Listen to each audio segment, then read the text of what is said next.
Hey, what's up, guys? Welcome to Law-Splaining the Interwebs. I am your host, Nick Rekieta of Rekieta Law, a small law firm in central Minnesota.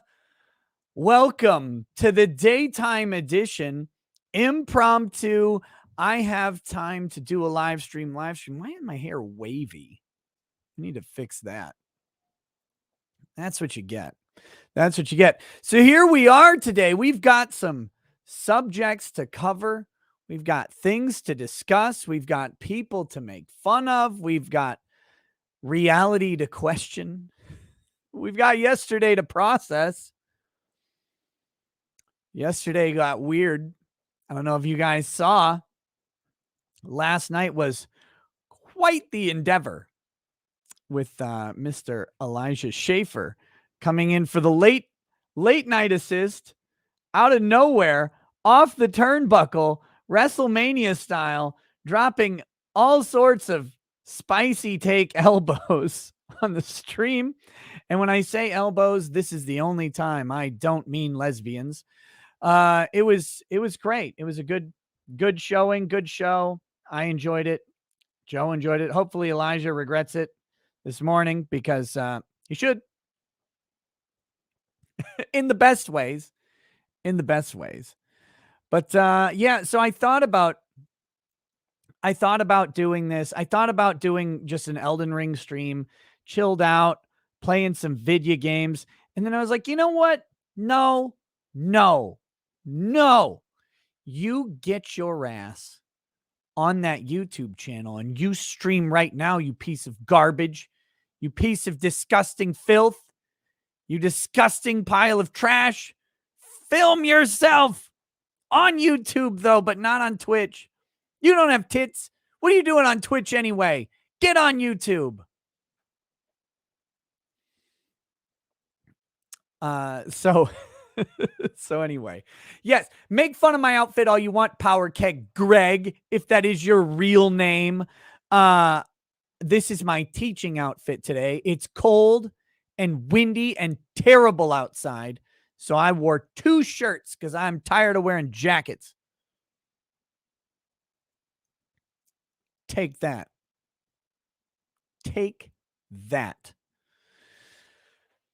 Oh. So,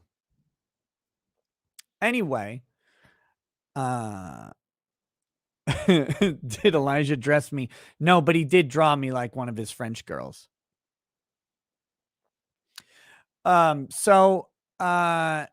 Anyway, today we've got a couple topics to discuss. We've got the main one. Am I the next Attorney General of Minnesota? I've been tapped. My time has finally come. Someone has recognized all of my hard work and effort, and I've been tapped to lead Minnesota out of the dark ages. Unfortunately, I don't think it's going to happen, but we'll talk about for several reasons. Many of them, actually, if you want to know why I will not be the next Attorney General of Minnesota, what you should do is watch last night's episode. that will explain literally all of the reasons why. But if that isn't convincing, you should watch the previous night's episode. And then if that doesn't convince you, watch every episode before.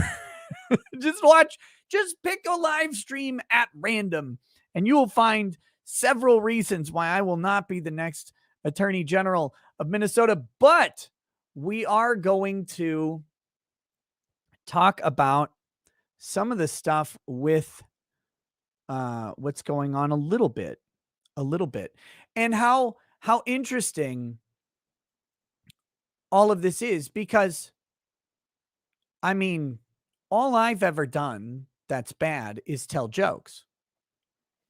Very bad jokes. They're very offensive. They're not funny. And they really hurt some people's feelings, which is bad. But Keith Ellison,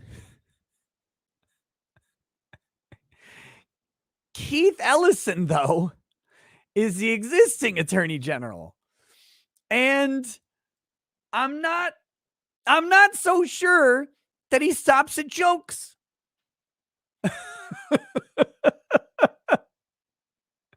So it's this weird thing that we have going on where there's like, where the reality of what people do is nowhere near as important as what they say, even in jest. And that's a sad commentary on American politics right now, isn't it? The idea that if someone gets up and tells a joke and that joke happens to be sexist or racist or bigoted or really just anything, if the joke makes you have fun, somebody is mad about it. Because there are people who are terminally incapable of having fun. So if you have fun, they can't be. They're like, oh, shit, my fun alarm's going off. Shit. We got to stop this. We can't do that. Somebody out there is enjoying themselves. So we got to shut it down. So if that's ever happened, you have offended somebody. You may not know it. You definitely didn't intend it most of the time. You're just like, oh man, this is great. I went on a roller coaster. So I was like, ableism. A bunch of crooked spina bifida patients can't get on that roller coaster, you piece of trash. Respect their disability. Actually, their differently abilitedness. Respect it. And if you don't, if you're like, well, but I'm going to go on another roller coaster though. Is that okay? No, somebody hates you. That though is more important than, like potential domestic violence, other things, policies that take away people's liberties, policies that are politically motivated applications of the law. All of that is fine. All of that is okay. But don't tell a joke.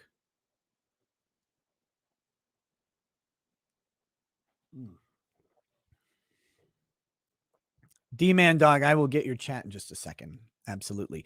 After we talk about that for a little bit, we're going to talk about the first acquittal of a January 6th defendant. And it is a doozy. It is a doozy. Many of them have pled guilty. This guy went to trial. He chose a bench trial, which I think was maybe a smart move. I mean, obviously it was the right move because he won, but I think this is a good strategic move, thinking about it with this sort of environment that people are in. And he went to trial, and we'll talk about why. And then finally, we've got the pedo guard justice, Ketanji Brown Jackson. And we have just confirmed a Brown Jackson to the Senate, a Ketanji Brown Jackson, Senate, Supreme Court of the United States. And I mean, we knew it was coming, right? We knew she would be confirmed. There's no way Republicans will hold the line on anything ever again because Mitt Romney and Lisa Murkowski exist somehow still. And so as long as things like that are in office, the Republicans won't be able to hold firm on anything. Despite the fact that they could have held firm, forced a more moderate pick by Joe Biden. They had the power to do it. They can't. So we'll talk about that. And we may read that Hawkins decision transcript, parts of it that Kurt sent me yesterday. I don't know. I don't know if I want to crush my own soul in the middle of the day. But it's very important because it's a woman of color appointed to the Supreme Court. I mean, Justice Sotomayor was a woman of color appointed to the Supreme Court. Justice Ginsburg was a woman of Jew color appointed to the Supreme Court. Sandra Day O'Connor was a woman of white color appointed to the Supreme Court. Thurgood Marshall was a man of color appointed to the Supreme Court. Clarence Thomas, a man of color, appointed to the Supreme Court. Antonin Scalia was an Italian, disgusting, an Italian Catholic. You know how long it took to get a Catholic president in this country, by the way? Catholics are a weird subclass in political circles. There's nothing special about someone's color or gender. That is not actually a defining characteristic for their qualifications to the Supreme Court. But Uncle Joe thinks so, because Uncle Joe still lives in 1786. He's very excited to have Justice Ketanji Brown Jackson on the court because he thinks he's going to get new cotton robes.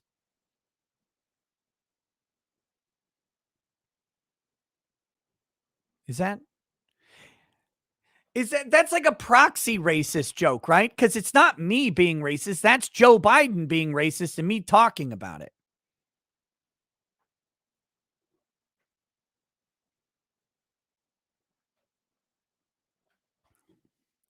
I don't know what's allowable or acceptable anymore.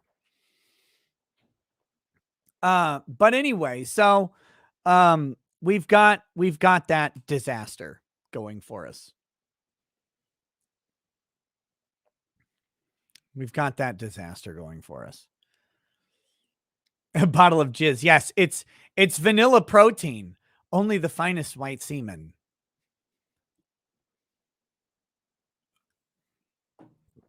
It's not very good. I was trying it. I wouldn't try it again. So anyway, that's what's on the menu today. But let's check out there's a couple early super chats I want to grab. Billy Witch Doctor 99 says, any updates on the Pippa interview? Also, odds on us finally getting Vic news tonight. Odds are low, as all odds basically. I think the Vic case exists in a separate dimension. It's gone. It doesn't even exist anymore. Who knows? Pippa interview. I've got them on Discord. They said they would set up a time with me on Discord, and I added them, said hi, and they said, we'll set up a time. And I haven't gotten anything, so I got to ping them again. But I was gone for 5 days, so I'm kind of glad they didn't try to hit me up while I was gone. But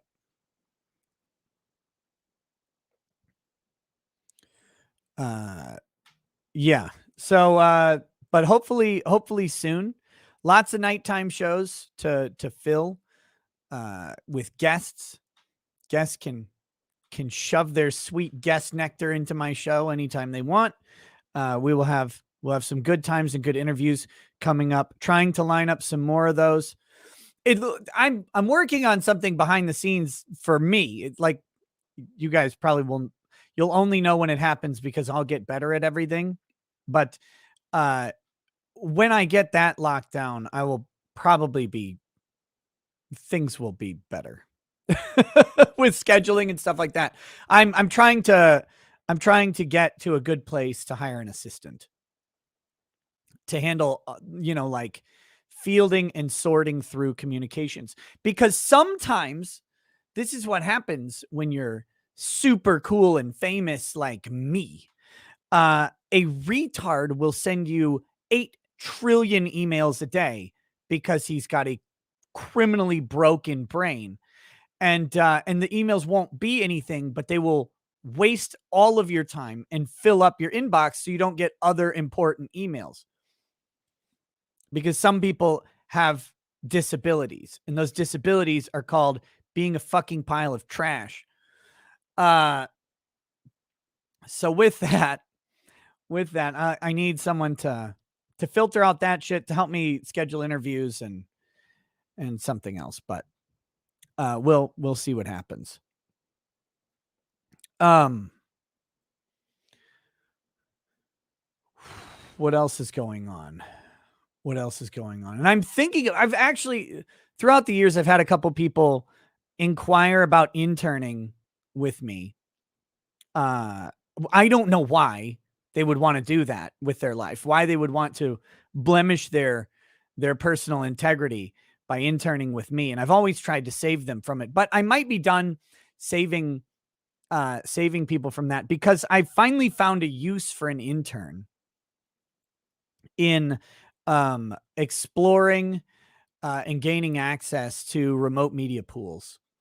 I think that would be a very helpful thing. So I may actually consider taking on an intern to do some of that work. So you know, please do not flood me with emails yet. If I do decide that, I'll announce it. But yeah, because I'm thinking about having someone researching these things and even filing motions in various states to get access to courtroom cameras and stuff like that for some of these cases. Maybe be a little bit more intentional about covering cases and less at the mercy of other people. So that could be fun, right? Right? D-Man Dog 056 says, "Hey Nick, how you been?" Been pretty good, man. I'm interested to hear your latest legal takes, bro. Also, what's your tier list for Astartes chapters if your number one is Grey Knights? It's been a while since last super chat, one of the older Vic News streams. I recognize the name, man. I do. Welcome back. Okay, if number one is Grey Knights, I'll say Custodes aren't an Astartes chapter because they're not Adeptus Astartes, they are Adeptus Custodes. Because I think custodians are hilarious.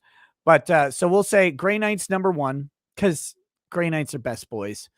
Number two, I like Salamanders. I really, especially its founding chapters. I like Salamanders a lot. Vulcan Histan is funny.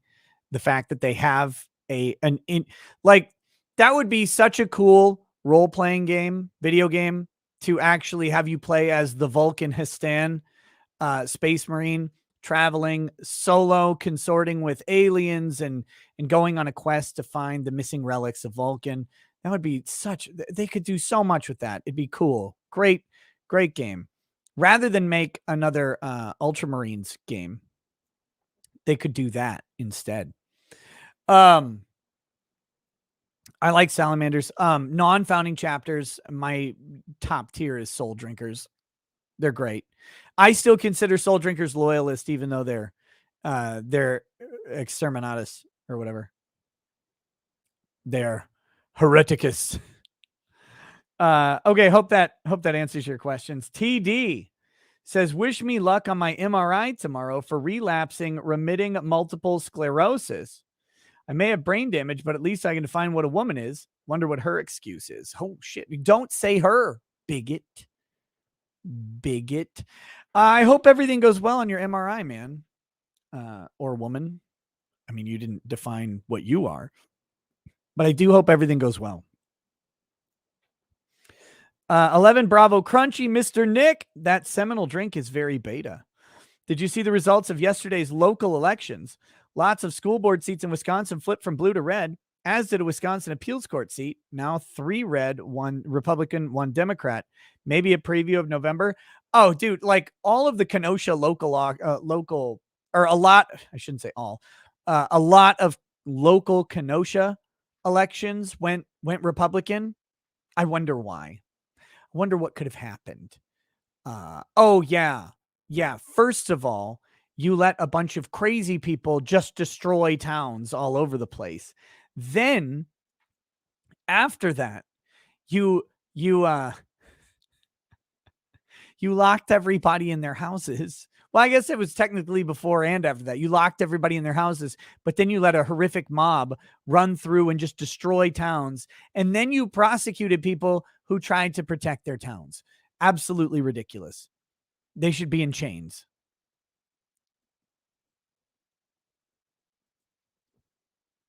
They should be in chains. Speakeasy, Binger was not an elected position. Binger is an assistant district attorney. He is hired by the district attorney. Okay. Next. S. Asp says, "Are you open to actual sponsorships yet?" Knows. Yes. I'm actually trying to get, again, that's one of the other things I'm trying to get taken care of behind the scenes is an ad agent. looking for an ad agent to vet out sponsorships to get people who will actually, be a good fit for the show. Let's say it that way. Be a good fit for the show. But yeah, I'm certainly open to actual sponsorships. Because those sponsorships will allow me to do more with production, allow me to do more with help and stuff like that. And all of that is good. Okay, what time will the Edgecombe sentencing stream start? I don't know. Do we know what time the actual hearing is?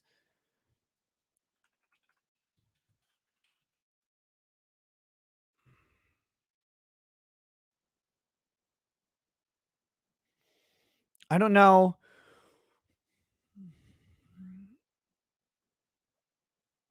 Let's see. I'm trying to figure out when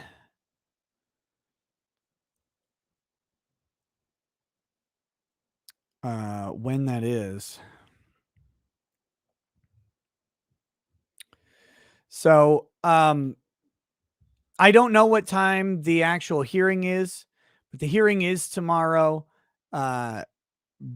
Branca and I will be covering it, and it'll be phenomenal to do so. But I don't know what time, because I don't know what time the actual hearing starts. Someone says 9 a.m. Sentencing hearings aren't always at 9 a.m. A lot of times they're in the afternoon, because usually they're like an hour long. So I gotta find out.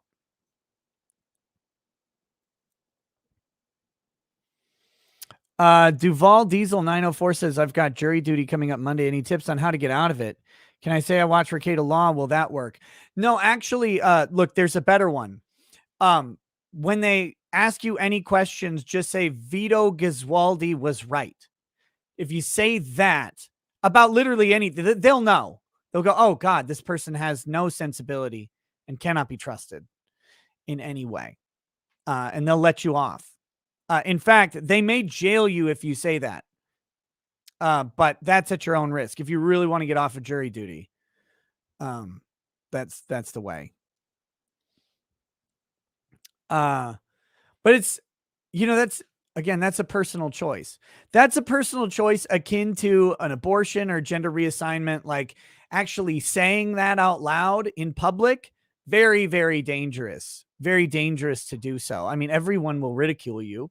People will call you all sorts of disgusting names, and they may be right. I mean, they may be right about it. So, it's up to you. You got to be careful.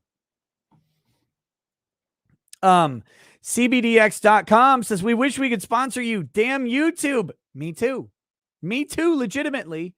In the meantime, we will keep super chatting and telling people about our Delta 8 THC products and the fact that they can use nose at checkout for 20% off. That's CBDX.com for your legal THC products.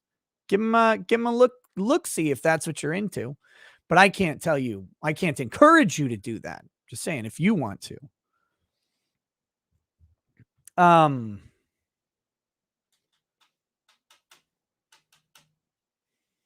guess we should get started here.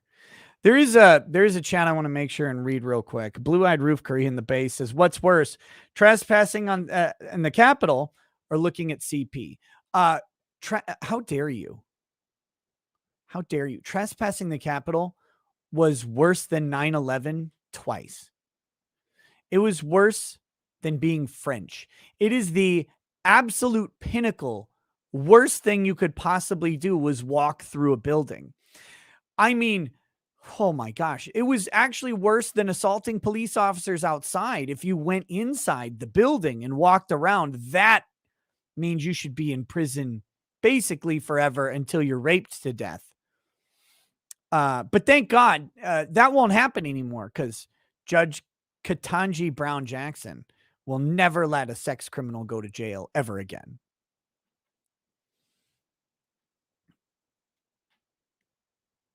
So with that, let's talk about the next Attorney General of Minnesota. Me. What the hell is this? What even is this? So yesterday, this happened yesterday. We're gonna check this out.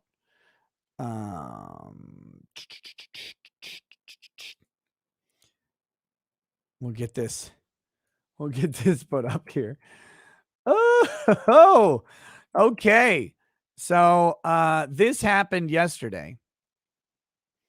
The Libertarian Party of Minnesota tweeted out, how many retweets will it take to get Ricada Media to run for Attorney General on the Libertarian Party of Minnesota ticket?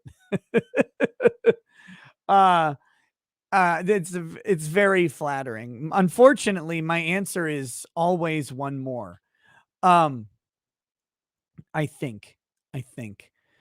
Look, let's be honest.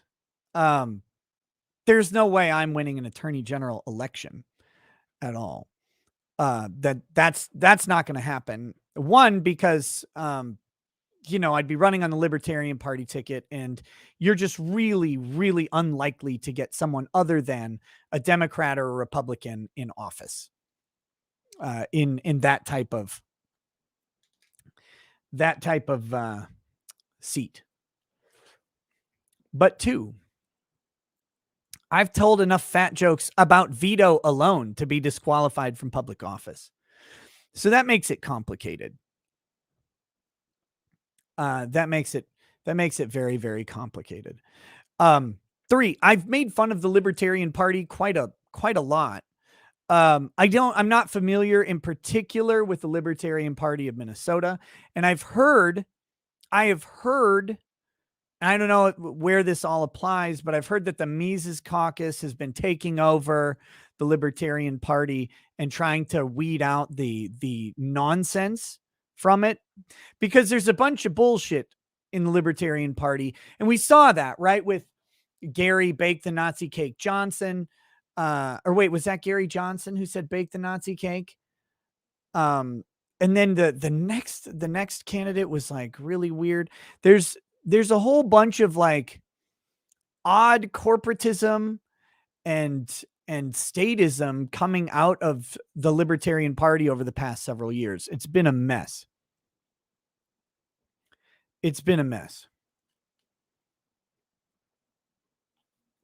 That being said, I'm hopeful that they would actually be, or that they're cleaning house. I've heard that they are, but who knows? But ultimately, this comes down to the real problem, which is my family does not need this type of issue. As funny as it might be to run, I do not think I need to add that level of stress to my family's life at this point in time. That being said, I would be happy to speak at Libertarian Party events, talk about liberty, talk about freedom, make proposals on legislation and legislative action, things like that. Absolutely. And I think we need stuff like that. The first one is to get this stupid state on board with some actual fucking freedom in a couple different areas. But I'd be happy to do stuff like that. But I don't think that I'm going to be the one to unseat the villain Keith Ellison in this go round. But I was talking to them today. I was talking to the Libertarian Party chair today of Minnesota, the Minnesota chair. And we were talking about this and having a good time. Great guy, super nice.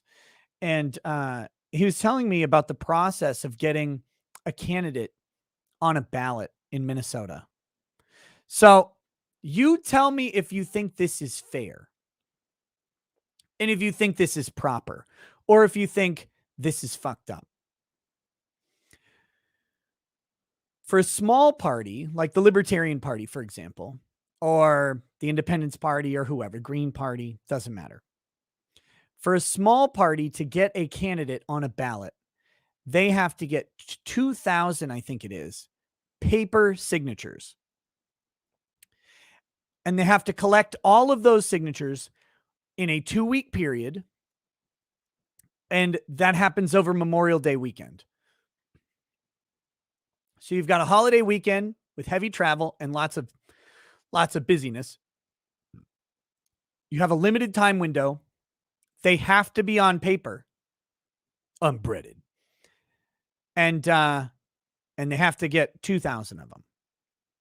Now, if you want to be a Republican or Democrat candidate on the ballot with the party endorsement or whatever, I mean, you probably have to get a lot more signatures, right? Like 10, 20,000, something like that. Actually, no.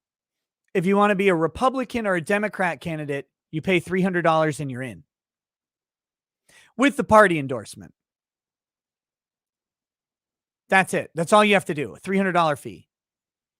Oh, and by the way, when people sign that petition or when they sign that they're, putting you on the ballot, when they do that paper signature, there's a section there that says that they are swearing under oath that they will not vote in a primary election, because their signature on the petition to put someone on a ballot is considered like a primary vote.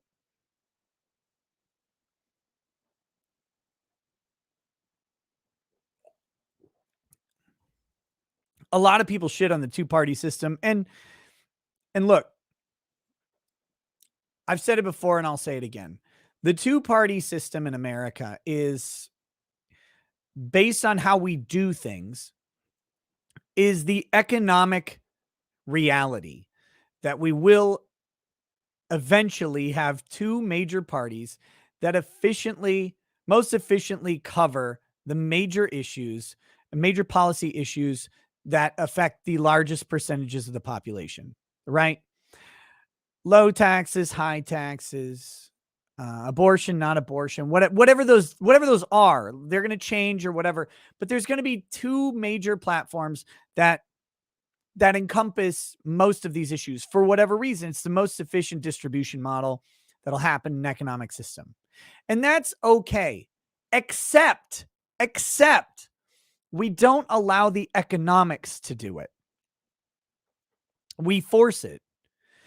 We allowed the economics to do it a long time ago, and then enshrined forever the dominance of those two parties under rule systems created by the two parties to keep third parties out. And that is the bullshit of the system. That is what is broken. It's always what is broken is in an economic system is when you have an authority, a power that enshrines the victory of the economic success. Monopolies that are natural aren't really a problem because they break quickly. Natural monopolies don't last. They can't, because someone can outcompete a monopoly if they price fix. Somebody can do it. Or someone within the company will go, wait, I can do this better than my own company can. And they'll split off and do it. The time that monopolies become dangerous, of course, is when the government says you get to stay. We'll regulate out your competition. We'll do this. I mean, you have to give us some concessions, right? You got some price controls and stuff like that. But then they enshrine them as forevers. Look at BNSF Railroad. I mean, these look at Amtrak, different type of railroad company, but these business models are broken, but they're enshrined by government. They're impossible to get in on. Cable companies, telecom companies, disastrous implementations of monopolies by government. They enshrine localized monopolistic power, and they do it through regulation. Same thing is done at the political party level, and that is disgusting. That is maybe even more egregious, because it is the ability of the people to define their own government is hampered by a quest for power.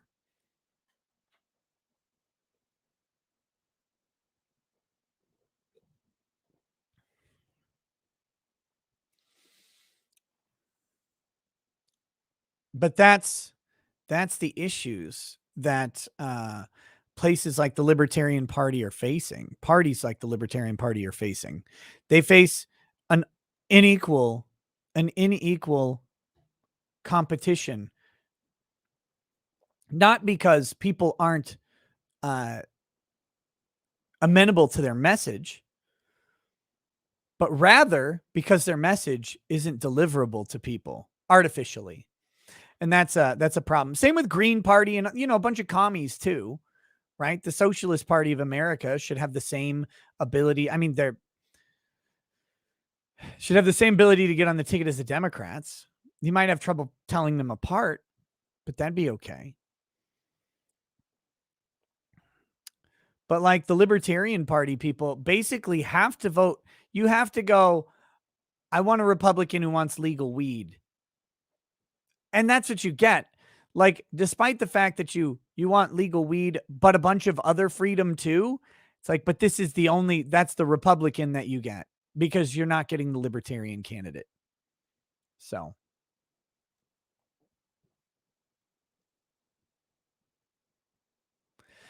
anyway, but no, I just me talking and exploring the issues out there. I will probably not be the Libertarian Party candidate for Attorney General, as funny as that would be. But I do think that there's lots of room to work and some important work that should be done on behalf of small parties everywhere, and on behalf of reforming our government away from these institutionalized people. And can we get some fucking term limits, please? Can we get some term limits on congressmen and senators? Can we just do that? Oh, but the good one, no. There's more good ones. Get them out. All of them. Get them out. They have been enshrining themselves in power, amassing massive war chests for decades and decades and decades. How do you get them out of office? Unless they diddle a kid, and even then they may not get out of office. It's amazing. But this is the shit that needs to get people. We need to get people out. And this is the thing that hopefully smaller parties can actually work towards, because the big parties will never limit their own power. I was explaining the other day, where was I? Oh, I was explaining to my Constitution class, Citizens United, and how important money in politics actually is, because money is speech. And why Citizens United was actually, in many ways, the correct decision. It didn't go far enough. It did not go far enough. But all of you people out there who think that money in politics is bad are wrong. Money in politics is. It is. It always will be. No matter what you want to do about it, there will always be money in politics. And that money will either be in literal cash or it will be in an exchange for value. And so I'm explaining this to my Constitution class. And we were talking about campaign finance restrictions and stuff like that, and why all this came to be. And I'm explaining to them, no politician will ever vote to limit their own power. They just won't do it. So if you know that they won't vote to limit their own power, what is the purpose of restricting the amount of money you can spend on, or that you can receive as a donation for a campaign? Well, it's obviously to stop the other person from raising as much as you're able to, because any congressperson can show up on Fox, CNN, NBC, ABC, or whatever with a phone call, right? They can get on the nightly news. They can get into millions of households potentially with a phone call. They'll be interviewed on whatever issue is the issue of the day. How much would it cost, do you think, for me to buy my way onto a CNN nightly news show? Like, what is the price of a 5-minute spot being interviewed by them? Like, what does that cost? Is it even calculable? Is there a number? Just remember that every time a politician shows up on a news show, they've been given a gift in kind of that amount of money. That wasn't considered in Citizens United. And it's not considered with campaign finance, right? So despite the fact that Mitch McConnell could get on Fox News whenever he wants, and a competitor to Mitch McConnell could never buy their way on to enough news shows to compete with him if they wanted to. They can't. Unless Citizens United happens, unless you allow money in politics. Thing is, you have to have a bigger pocketbook. You have to have a bigger pocketbook than the incumbent to outmessage them. You have to do it. Now, should it be disclosed? Should it be open? Yeah, sure. Maybe that's the key. But this idea that money needs to be out of politics. Oh, money will never be out of politics. It's too important. It's too important. That's like saying people shouldn't have guns, right? Oh, you can't have money in politics. Well, people can't have guns. Well, people are going to have guns. Like they're going to get, you can make them all illegal tomorrow. People will have guns. They'll get them. They'll make them. They'll buy them. They'll steal them. They'll do whatever they need to do. They'll invent new guns because guns are cool. Political office is cool in a different way because it's power. And power is cool. There will always be money in it. You cannot regulate it out. And the only people who are being regulated out are the honest ones.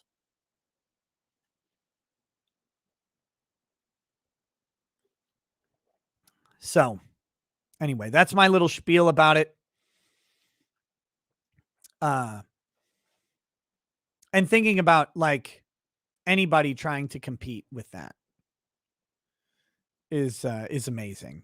So, best of luck to the Libertarian Party of Minnesota. It's not a no from me, but it's probably no. But not because, not because it's not funny. If it was just comedy and I didn't have anything else to worry about, it would be a good lark. Okay. Tim the Ancient says, what book or series is a good entry point for getting into Warhammer 40K? You got a couple. I started with the Eisenhorn trilogy, Xenos, Malleus, and Hereticus by Dan Abnett. They're a fantastic place. I think they expose you to a whole lot of 40K across a whole bunch of different sectors, and it's well written. You could also start at the beginning of the Horus Heresy if you want. It's a decent introduction point. The other place I would recommend people start is either with the Space Wolf Omnibus, starring Ragnar Blackmane, or the Uriel Ventris Chronicles, the Ultramarine Omnibus. Either of those are good entry points as well. Gaunt's Ghost is great. Yes, Caiaphas Cain. All of these things are great. They're great. I'm just saying, as good entry points to the series, I think I've listed my preferences. Those are my pronouns, my Warhammer pronouns. So there you go. Check any of those out, and you'll be in good hands. Good hands. Ultra Smurfs, ew. Well, you don't have to like the Ultra Smurfs. Uriel Ventris is and his homeboy Pausanias. Their adventures are very, very fun. I like them. They're good characters and good books. Uriel Ventris is a terrible Ultramarine, but also a great Ultramarine. Okay, Molenlabe 1371 says, not only do we need term limits, what do you think of term limits as well for the deep state agent government employees on a staggered system similar to Congress? No, I think all of them should be put to the sword, and that all of those departments should be shut down. I don't want term limits on the Department of Education unless the term limit is the Department of Education gets aborted immediately. I don't want the Fed to have term limits. I want the Fed audited and transparent.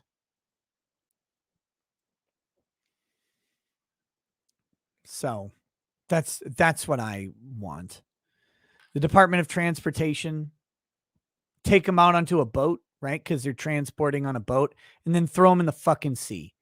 I'm done with all these people, and I'm done with all these departments, and I'm done with everything. Oh, and the IRS should, like, can we bring back the thing where like a mob of people shows up with like pitchforks or whatever, and then suddenly people are hanging in gibbets, having their skin pecked off by crows?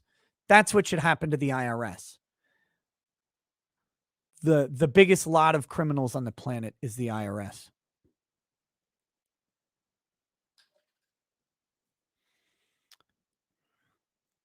I was talking about taxes to my class today too, because we were covering the amendments, right?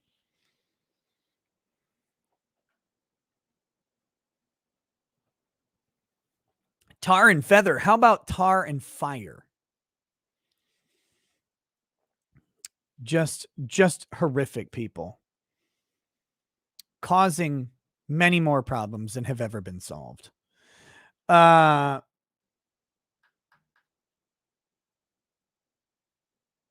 Let's see. Okay. Let's talk about this acquittal.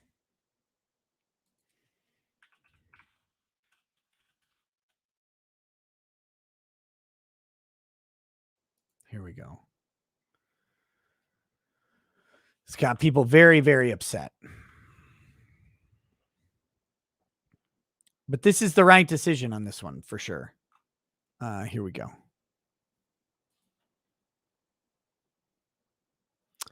Hey, potentially criminal. You know what? You bastard. You available tonight, buddy? You want to come on the show? He says that he just left court. Did you lose a bet to wear that? I'll have you know that I won a bet to wear this. Thank you. But if you want to come on, it's short notice, but if you want to come on tonight, that'd be fun. Otherwise, we'll set something up for next week. Now that I'm back in town.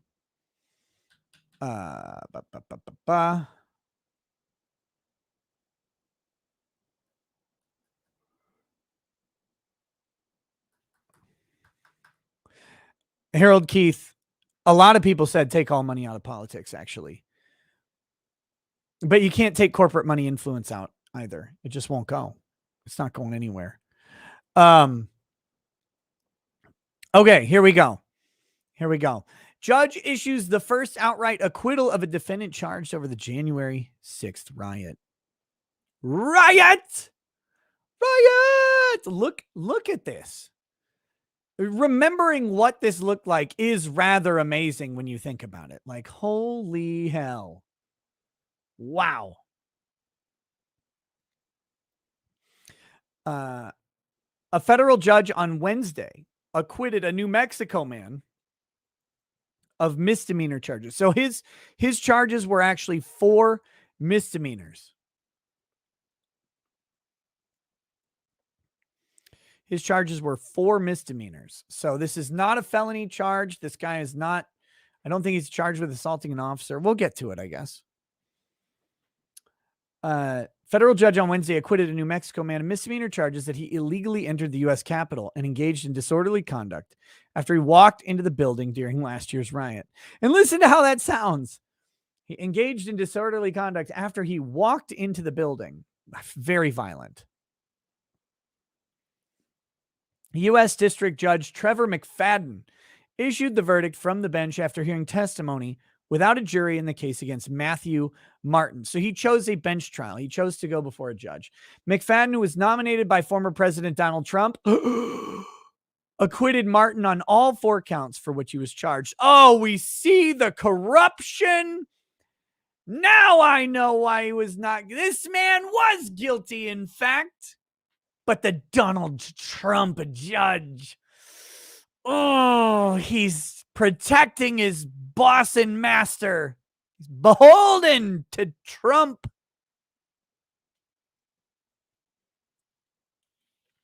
McFadden said it was reasonable for Martin to believe that outnumbered police officers allowed him and others to enter the Capitol through the rotunda doors on January 6, 2021.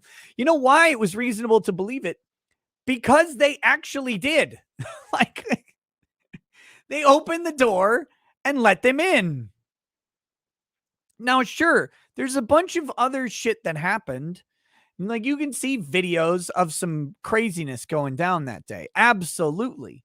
But there's a whole bunch of people who they just opened the door and let them in.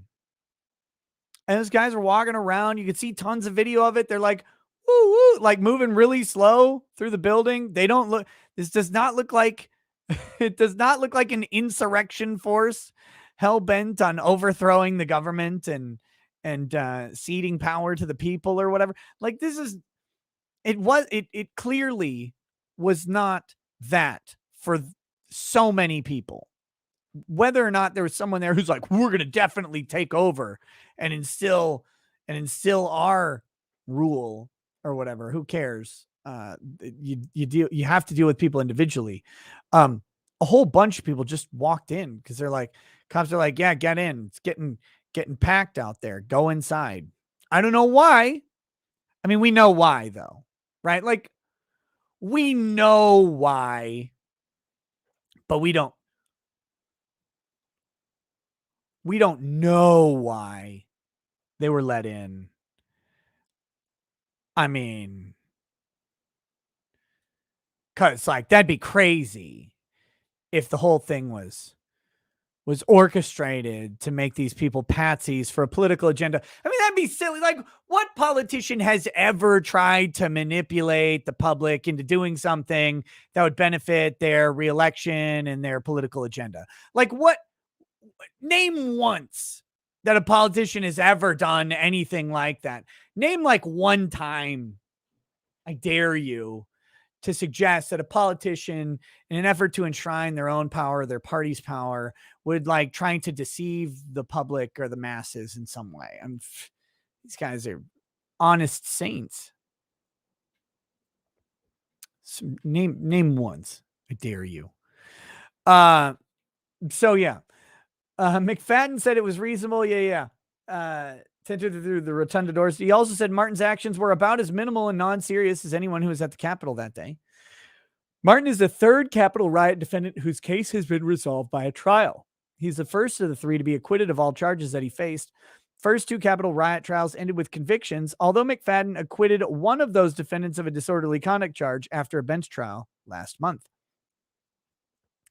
In the same courthouse where Martin was acquitted, a fourth trial continued on Wednesday for a former Virginia police officer who was charged with storming the Capitol with another off-duty officer. Jurors heard testimony from the fellow officer who pleaded guilty to a riot-related charge and agreed to be a witness for prosecutors. Snitch.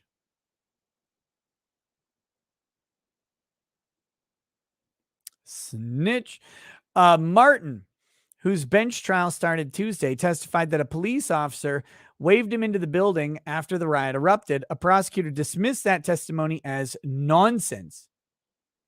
But I mean, that happened. Am I crazy? Isn't there video of this? I mean, there's like 14,000 hours on, but isn't there released video of them letting people through? I feel like I've seen it.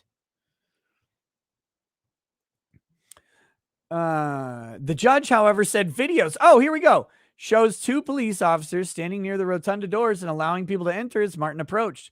One of the officers appeared to lean back before Martin placed a hand on the officer's shoulder as a possible sign of gratitude, the judge said. McFadden described Martin's testimony as largely credible. The judge said it was not unreasonable for him to believe that officers allowed him to enter the Capitol, even though alarms were blaring and broken glass was strewn about the floor. Let's put something out there very clearly. Alarms can be blaring and broken glass can be everywhere. People can be bleeding in the corner or in the middle of the floor. There could be an orgy going on the couch. And if someone opens the door and says, "Hey, come in," you're still invited. I know. I love how NPR is trying to write and spin this like, well, even though there were all these signs that they shouldn't be in there. What the fuck does any of that have to do with come in? Here you go. If you get the door open and someone says, "Come in," it doesn't matter what the state of the area is. They're inviting you in. Anyway. Potentially criminal says, yeah, I can do tonight. You've got my email. Yeah, buddy. Sounds good. I'm pumped. I'm excited to meet this man. Excited to have a chat with another lawyer here on the YouTubery, a criminal defense attorney. So, should be fun. All right. Martin was charged with 4 misdemeanor counts: entering and remaining in a restricted building, disorderly and disruptive conduct in a restricted building, violent entry and disorderly conduct in a Capitol building, and parading, demonstrating, or picketing in a Capitol building. Judge said Martin appeared to be a silent observer of the actions of others. McFadden didn't find any evidence that Martin intended to disrupt Congress from certifying President Joe Biden's electoral victory. Dozens of Capitol riot defendants have pleaded guilty and been sentenced, but Martin is the first to testify at trial. His acquittal could embolden others to gamble on a bench trial, although McFadden so far is the only judge to preside over one and decide a case. Martin said he went with the flow as he approached the Capitol and testified that he saw a police officer wave him into the building. He remained inside the Capitol for about 10 minutes after entering the building through the rotunda doors, according to prosecutors. Now, see, if you've got a judge with some sense to them, then they've got a problem. His testimony is that this happened. There's video corroborating it. The prosecutor says that's nonsense. Well, I'm sorry, but a prosecutor saying that's nonsense isn't evidence that rebuts the evidence in front of the judge. And while juries may go, that's nonsense or whatever, a judge presumably will be looking at the facts on the record and saying, well, the fact on the record is that this guy testifies this. We've got video that seems to corroborate it. And all we have saying that it didn't happen is a prosecutor saying that's nonsense. Well, that's not sufficient evidence. This is why a bench trial in these cases might be preferable. I don't know. I'm still a proponent of juries in general, but the January 6th protesters have been so maligned universally, when sure, there are probably some really bad people who did some bad shit on that day. Absolutely. Again, I've seen videos of police officers being hit or whatever. And if they did that, if they engaged in violence, then, they broke the law. But the people who are just walking around got let in, strolling through the doors. They don't go storming the congressional hall or anything like that. What are you going to charge them with? What did they do? How are they undermining the government? What is going on here? And if you've got a judge that's willing to listen to that testimony and say, yeah, they let me in. I was just walking around. I'm protesting. Yeah, but I'm peacefully doing it. I'm exercising my right of assembly. And my right to be there. And, if they wouldn't have let me in the building, I mean, I wouldn't have been in there. How could I have even gotten in? There's magnetic locks on the doors.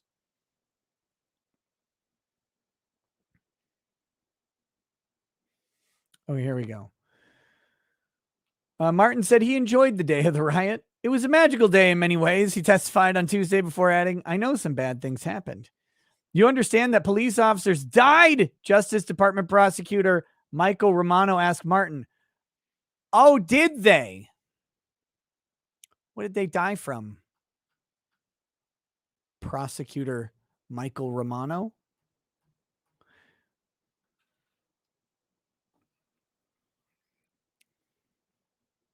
Because I'm pretty sure none of them succumbed to injuries. Now, again, there were police that were struck and engaged in violence from the crowd that should not have happened.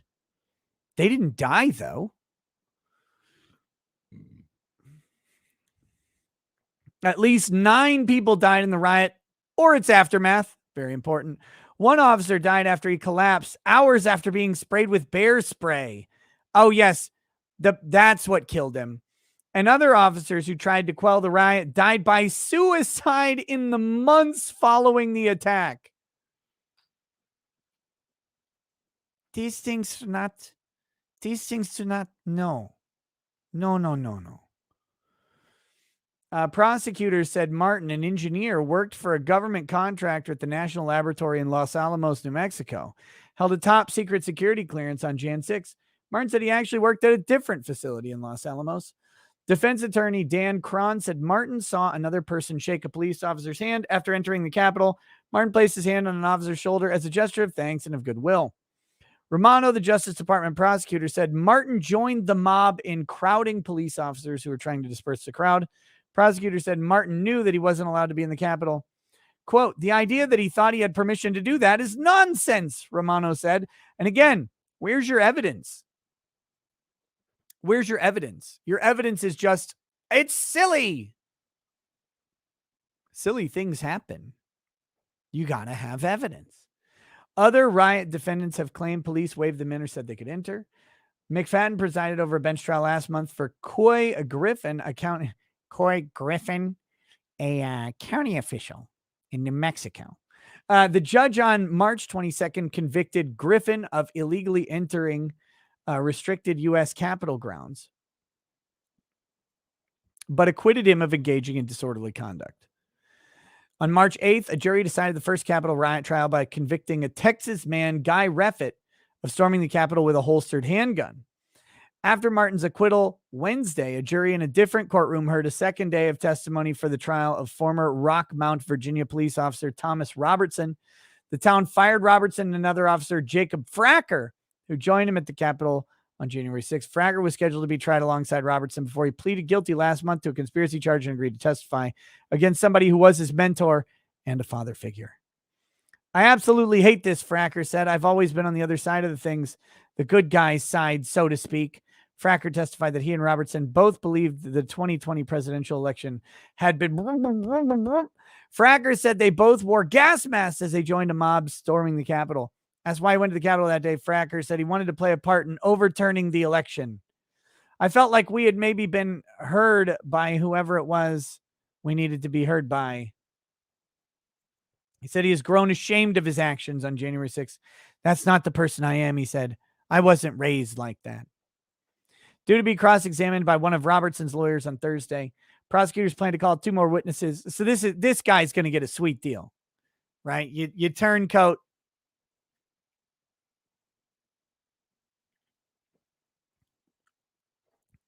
You turncoat, and then you get yourself a sweetheart deal, 30 days in county or something, and the other guy gets absolutely fucking ham-boned, and you renounced. I can't believe I ever believed that, and now I will vote for Joe Biden forever. Prosecutors plan to call 2 more witnesses, a police officer and an FBI agent. A defense attorney said Robertson may testify. Jurors could hear attorneys' closing arguments as soon as Friday. More than 770 people have been charged with riot-related federal crimes. Over 240 of them have pleaded guilty, mostly to misdemeanors, and over 140 of them have been sentenced. So there you go. That's what's going on. But the first acquittal, the guy, I mean, he comes out and says, yeah, I was there. Went inside. Of course I did. They waved me in. I wasn't violent. I didn't break stuff. I didn't steal anything. Not taking selfies. I didn't poop on Pelosi's desk, but I would have. He was eating the bean burrito at the time.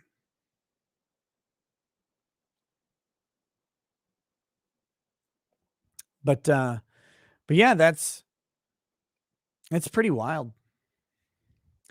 Pretty crazy what has been going on. And remember, this is all January 6th of 2021. It's been over a year. Wait, there's something else going on with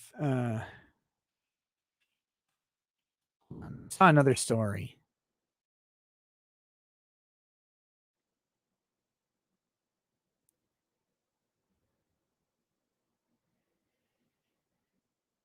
Thought I saw something.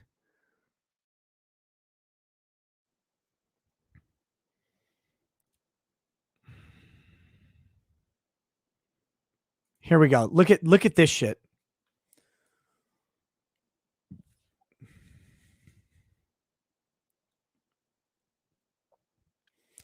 First of all, this is from NBC News, who can't even type a fucking headline. FBI has names. They mean named. Or, oh, names of. Oh, no, never mind. They got it right. My bad. FBI has names of hundreds more January 6 rioters. Department of Justice needs more lawyers to prosecute them. Citizen sleuths armed with the internet say they've identified dozens of additional rioters who haven't been arrested. Fuck every one of them.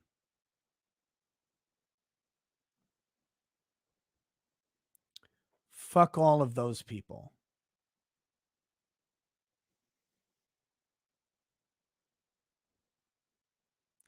Citizen sleuths, people on Twitter. This is what this is. Armed with the internet. Just remember that the Department of Justice is going to be bringing charges because someone on Twitter decided that somebody else was guilty of a crime. Fuck that.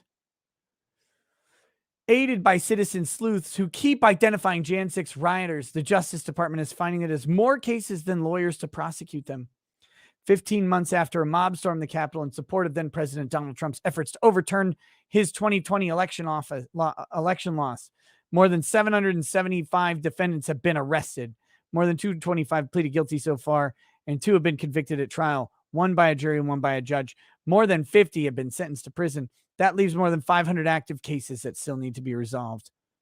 It's asking Congress for additional funds to prosecute those cases, a list that keeps growing. It'll just grow forever.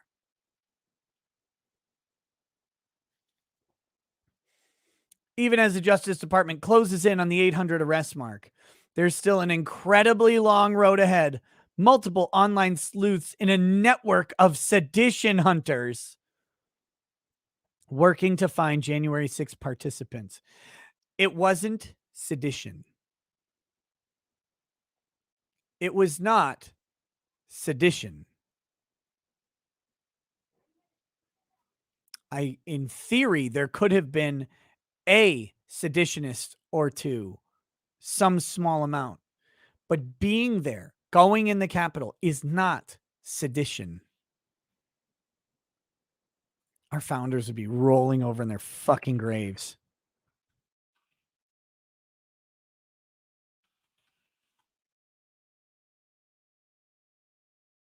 Let's see. Here we go.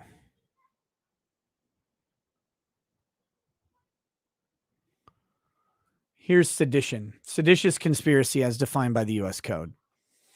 If 2 or more persons in any state or territory or in any place subject to the jurisdiction of the United States conspire to overthrow, put down, or to destroy by force the government, or to levy war against them, or to oppose by force the authority thereof, or by force to prevent, hinder, or delay the execution of any law of the United States, or by force to seize, take, or possess any property of the United States contrary to the authority thereof, they shall each be fined under this title or imprisoned not more than 20 years or both.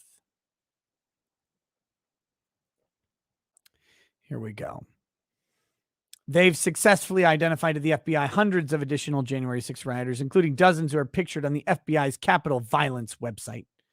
There are hundreds still to go, said one online sleuth. You know, this is like a non-binary person named Kavita or something, right? Who's sitting around in a moldy basement eating cheeseburgers that they get donated from the local garbage can.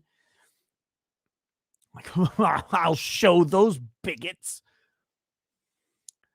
Closely involved in the investigation, speaking anonymously to avoid retaliation from supporters of the rioters. I would demand the identity of every single one of these people. I would demand the identity of every single one of these citizen sleuths. Who's assisting the government? Who's my accuser?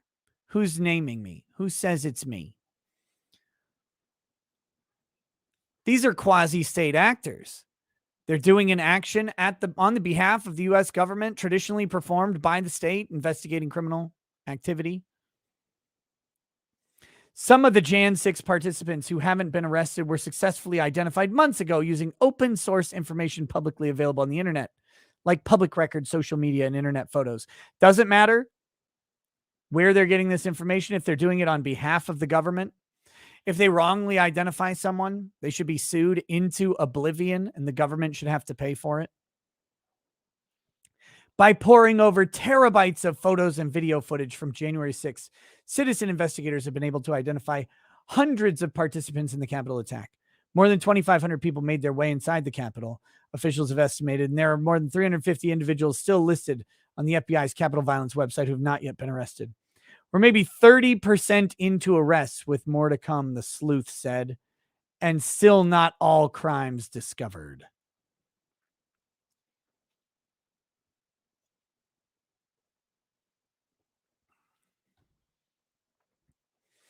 Another sleuth who also requested to speak anonymously.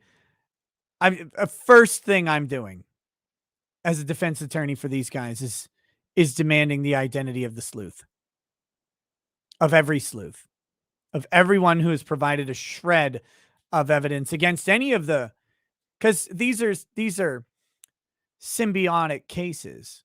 The nexus of events is the same, and the information from one case feeds another. To detail their progress in helping law enforcement, said it was clear that the FBI was backlogged so far, with cases still awaiting action. Who are these citizen sleuths?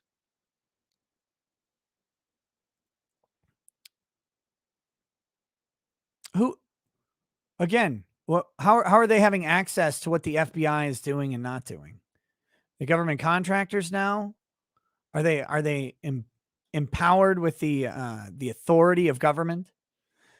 Sometimes I kind of lose faith, and then they keep plugging away, that sleuth said, noting that there were sometimes left scratching their head over the timing of certain arrests. I still can't explain the order. They have arrested people on lesser charges, but there are others we've identified from the FBI list who committed more serious crimes and are still out there. Huh. Gee. Well, I mean, there's one potential explanation as to why that may be. You're a super citizen sleuth. You're a super sleuth, and you can't come up with a plausible reason why they might not identify someone, or why they might not have arrested someone who is identified but committed a quote unquote worse crime. Really? Like, you can't figure out the possible reason? I mean, I can think of a few. Other Otter says, my father has been given a notice of proposed removal for unacceptable performance from his federal job of 30 years a few months after filing a whistleblower complaint. Do you know any federal employment lawyers? Look, the only one I know of, I physically am repulsed by and actually hate.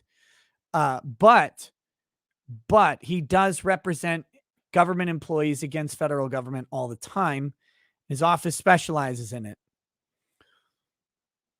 It's Mark Zaid. Mark Zaid. And look, again, I'm not recommending Mark Zaid, that he's whatever, but he is an attorney who does this, and that is what his law firm does. And they have an okay track record from what I can tell.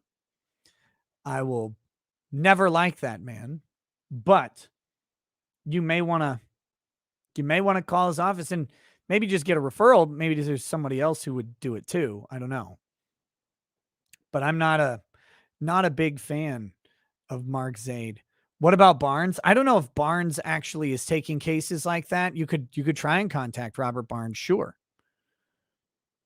But yeah. That's a place to look. Evil Bunny says, I'm late and apparently Disney sexual. And Bunny, you are definitely Disney sexual. Here we go. The sprawling January 6th investigation is overwhelming the Justice Department and FBI, according to law enforcement sources and those familiar with the investigation. It's very important that they get everybody now, right? Like, we should expend all of the Justice Department and FBI resources over this January 6th thing. It was all of the 9/11s that could ever be conceived combined. And the FBI and the Justice Department, they have nothing else to worry about, right? There's nothing else on their plate that they should be doing, only this. Federal investigation also expanding into legally complex areas of law like seditious conspiracy and broaching more complicated topics like the planning behind the rally that preceded the attack on the Capitol. Given the resource needs, the proposed Justice Department budget for the 2023 fiscal year includes an additional $34 million and 130 positions for capital prosecutions. Speaking about the budget request, Deputy Attorney General Lisa Monaco, number 2 official in the Justice Department, told reporters Jan 6 was among the most complex that this department has ever undertaken. Currently spending $15 million with 68 people dedicated to the prosecution effort, in addition to drawing on existing budget resources. The budget documented blah, blah, blah, blah, blah. Resource intensive. Delayed arrests have had an impact. In one instance, a man who was identified to the FBI in February 2021 as a person who flashed a gun on the grounds of the Capitol on Jan 6 went on to fatally stab a 19-year-old in the park in Salt Lake City. Well, there you go. Why? Was it murder? Was it self-defense? What was it? What happened? What's the story? Who's this? Is this story? Does this exist?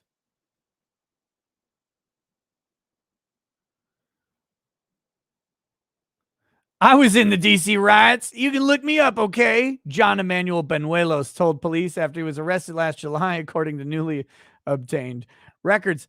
So this guy, here we go. All right. So a man accused in the fatal stabbing of 19-year-old in Utah Park. Blah, blah. I was in the DC riots. You can look me up, okay? Salt Lake City police said John Emmanuel Benuelos told them 7 months ago after he was arrested after the July 4th killing. I'm the one in the video with the gun right here, he said, according to police. His description of the video appearing to match a viral Vice News footage that showed a man flashing a weapon in his waistband while outside the U.S. Capitol. Online investigators, what the fuck? Why would you do this? Like, why would you be this guy? Now, police records about the July 4th killing obtained by the NBC affiliate KSL in Utah and shared with NBC News may help solidify what citizen investigators say they told FBI over a year ago. He's the man seen with the gun. I want to know about the case.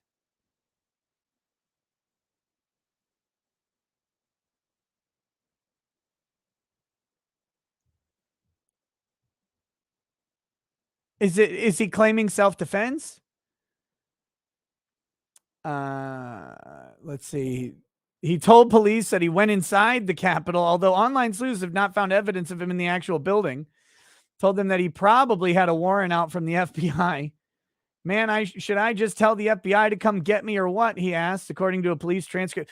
Don't talk to cops.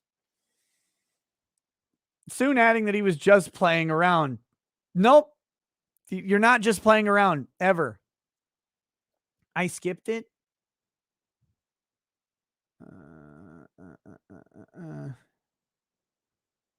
They declined to comment on the... Oh, yeah. He admitted to the killing, but claimed self-defense. Police records show, and the local district attorney's office determined not to pursue the case at that time. Oh, so they're not even charging him. Wow.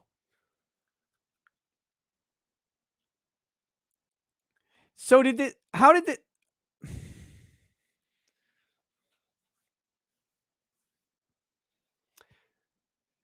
how did this have an impact?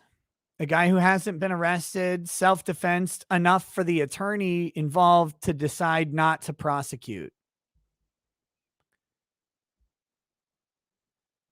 Okay. So is the impact that he had to defend himself? Like that he was a victim of a crime? Like what is the impact they're trying to talk? Because you know what they're trying to say, right? They're trying to say that he has murdered someone because he wasn't previously arrested. That's the attempt. That's the framing here. But you have a self-defense situation where the attorney is declined to prosecute.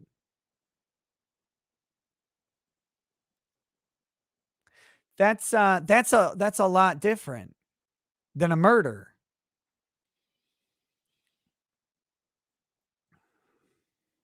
Okay, here we go. Delays in arrest can affect cases once they're brought forward as well. In February, the FBI arrested a Trump supporter from North Carolina who was out on bail on an attempted first-degree murder charge when he traveled to D.C. and stormed the Capitol. The government moved to detain the man, Matthew Bedingfield, who was arrested more than 10 months after he was first identified, until his trial. But a federal magistrate judge, in part citing the length of time between January 6th and his arrest in February 2022, said he could be released pre-trial. Sure. Had Bedingfield been arrested in early 2021, U.S. Magistrate Judge Zia Faruqi said, "I would be hard-pressed not to detain him." He was ultimately released into his grandfather's custody. Well, I mean, he's been out for 10 months and hasn't done anything else. I mean, he was already out on bail. What happened with him?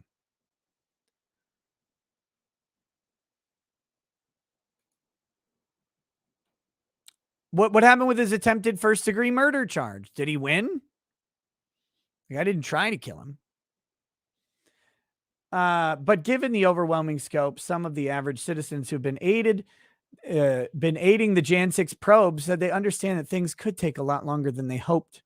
Scope of the investigation is so large that even 15 months in, to expect the government to scale in such a way that all cases have already been brought forward is just unrealistic, a third sleuth involved in the investigation said. As long as justice continues to be served, even if it's slower than I would like, I'm okay with it. As long as I see them arresting people and finalizing the cases and pushing the plea deals through where it makes sense, I'm okay with that. Give me a C. Give me an UCK. Give me a Gov Cook. Sorry. The idea of a citizen sleuth is not,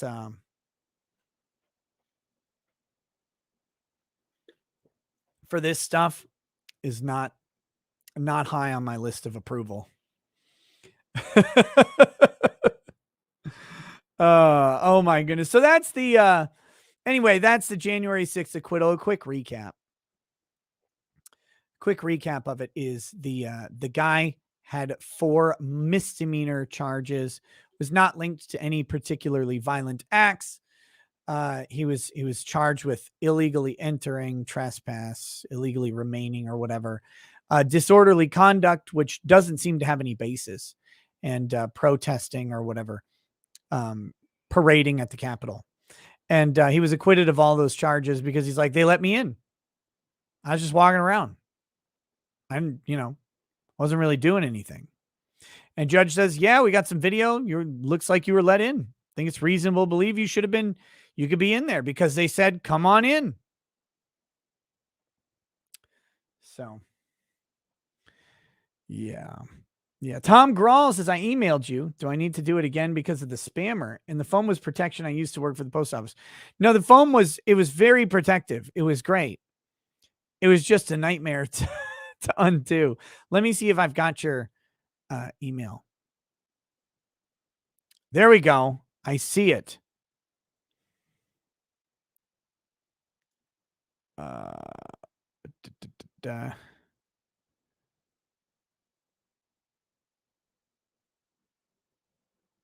Okay. I got you, Tom. I got everything. I'll get you. Tom's a bro.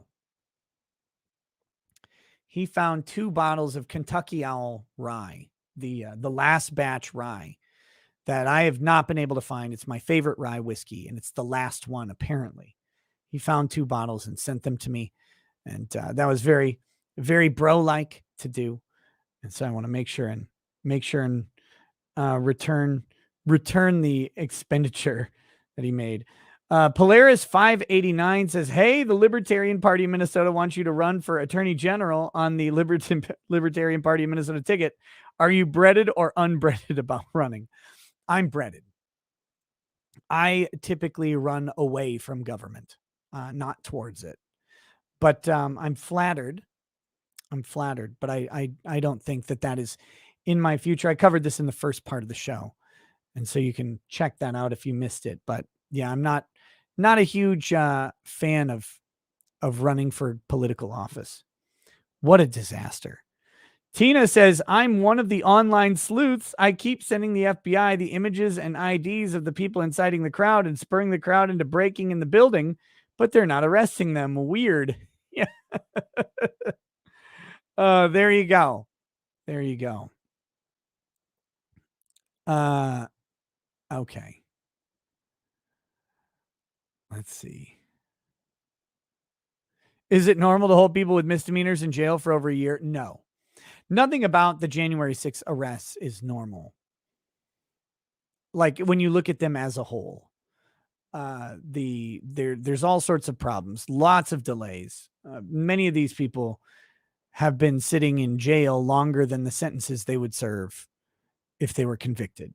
So, but it's a sensitive event. People are very sensitive about it.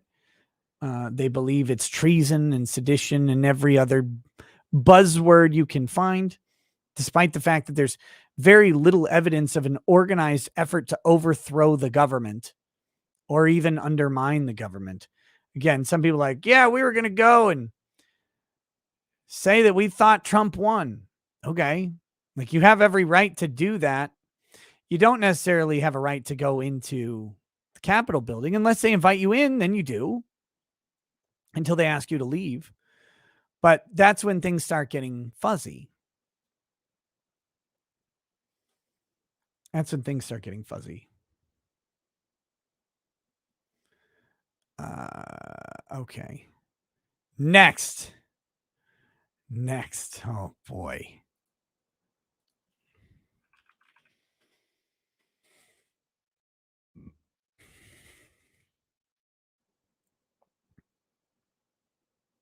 Are we ready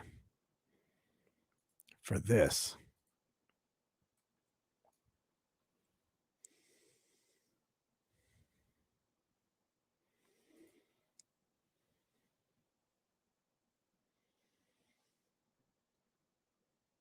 The Senate confirms Ketanji Brown Jackson to the Supreme Court. It is finished. She is in. 53 to 45. Look at Joe Biden. He's like, oh, a black woman. Just what I always wanted. Look at his face. Like, what face is he making here? It's not letting me zoom in on the picture any more than that. Weird face. And she looks like a kid who just got a big piece of candy, which, like, she should be very happy about getting confirmed like that. Probably a dream of hers to be on the Supreme Court. So, like, you can see why she'd be happy about that. There's nothing wrong with her being happy about her confirmation. What's wrong is all the other people being happy about her confirmation. She's the one person who gets a pass on this.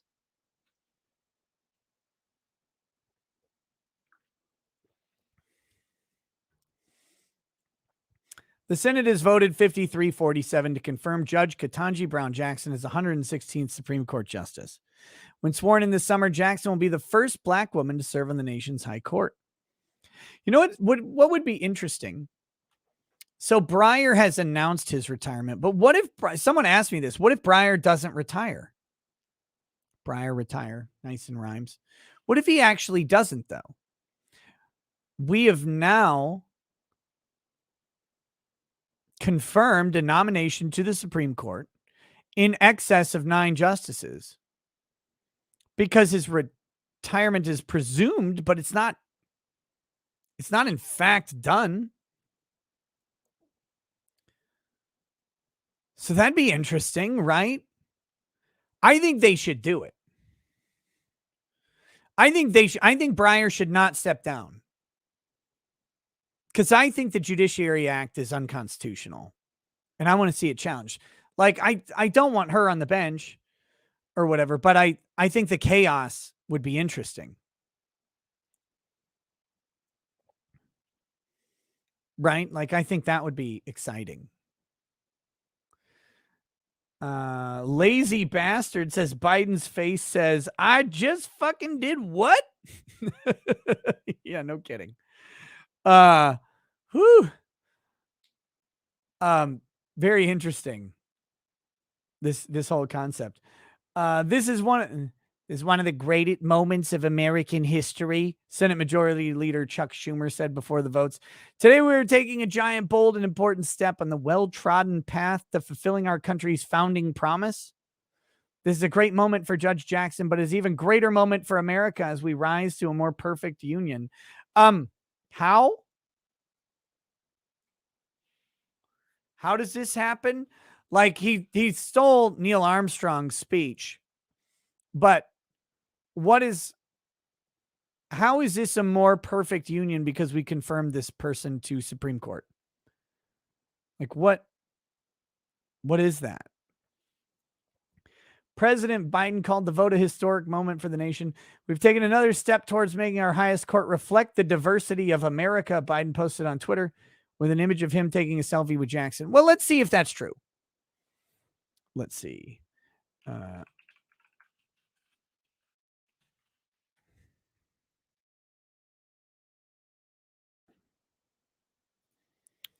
So demographics of the United States by race.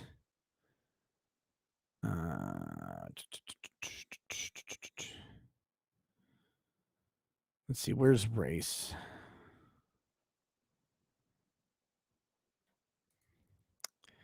All right, so Black Americans in the 2020 census, non-Latino white Americans are 57.8%. Latino Americans are 18.7%. Black Americans are 12.1%. Asian Americans 5.9%. So now let me take a calculator. Why is this calculator so big? Let's see. If we go 9 divided by 2. Wait, no, it's 2 divided by 9. 2 divided by 9. So now we've got Black representation in the Supreme Court at 22%. Despite being 12.1% of the population, Blacks are responsible for 22.2 repeating percent of Supreme Court justice seats. So like, how are we more in line with that now? I don't get it. I'm not actually, what's interesting is one Black Supreme Court justice is 11.11%, which is as close as you can possibly get to 12.1 with 9. So, and let me be very clear on something. Trying to match the ethnicity of the United States demographics as a whole with justices is stupid. That is not how we should pick justices. It is not a goal we should aspire to at the Supreme Court level. That's like saying, you know what? We want this basketball team, right, to reflect the demographics of the United. No, I don't. I want my basketball team full of 6'8" and taller Black guys who are good at basketball. Like, I don't want like Asian representation on my basketball team or whatever. Like, I don't care unless it's Yao Ming. Right? Like that's the Asian guy I want on my team. I don't want white people on my team unless it's, tall white guy who's good at basketball. Is there one even anymore? I don't know any names of basketball players. You should not be doing this. The Supreme Court is the all-star team. They're the tip top, the hippity hop. You do not want to decide based on any racial or gender or ethnic or national origin or anything. No demographic. Next thing, we're going to have like a higher LGBTQ representation or something, which doesn't make sense either. No, put the best person for the job.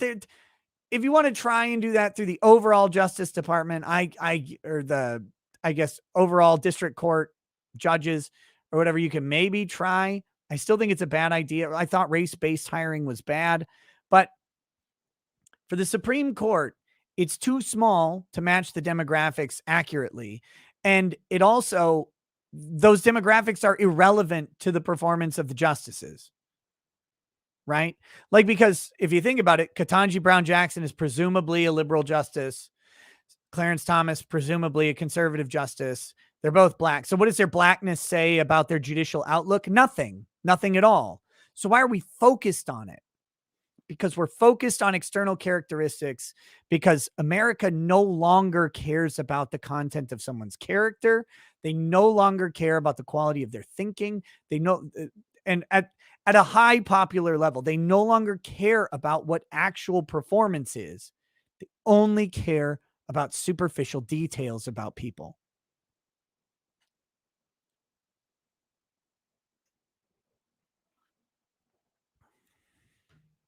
And it's very frustrating to me. It's very frustrating. So yeah, taking another step towards making our highest court reflect the diversity of America. Well, we had a Hispanic person on there, a black person on there, and then we have, let's see, we need an Asian, right? I guess you gotta. Biden really should have appointed an Asian. That's what he should have done. He should have appointed an Asian woman, like Hitomi Tanaka. She could have been a Supreme Court justice. That would have been good. She's free now. She's not busy anymore.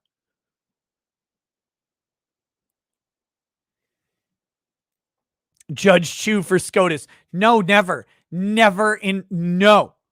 No, I put my foot down. I put my foot down. Judge Chu, never.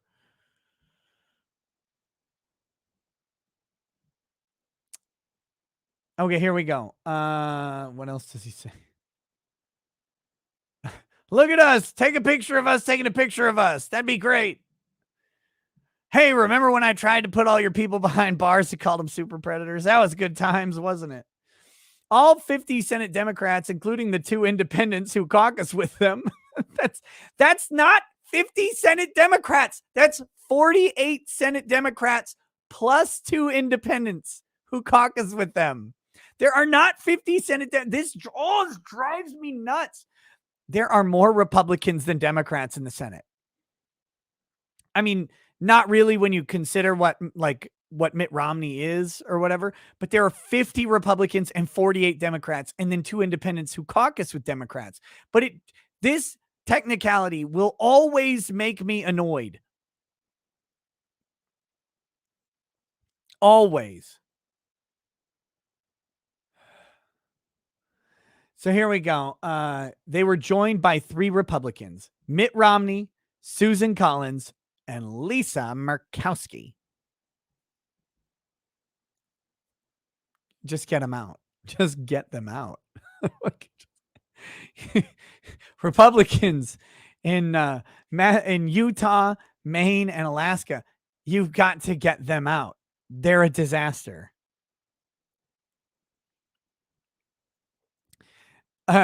Cardiac says, yes, and why is Chuck Schumer the majority leader? It's such nonsense to me, Law. He's not even the plurality leader. That would be McConnell. McConnell's the plurality leader. Oh, it drives me crazy. Vice President Kamala Harris took the gavel in her role as head of the Senate to preside over the vote. Leaving the Senate after the vote, Harris said she was overjoyed. I'm feeling a deep sense of pride in who we are as a nation, that we just did what we did as it relates to the highest court of our land. What did you do? What did you do? Tell me what you did. Notice they won't say what they're doing. That we appointed a person to this job based on their race and gender. That's what they did openly. It's not like a secret. They're like, oh, they must have picked her. Joe Biden said, I'm going to pick her.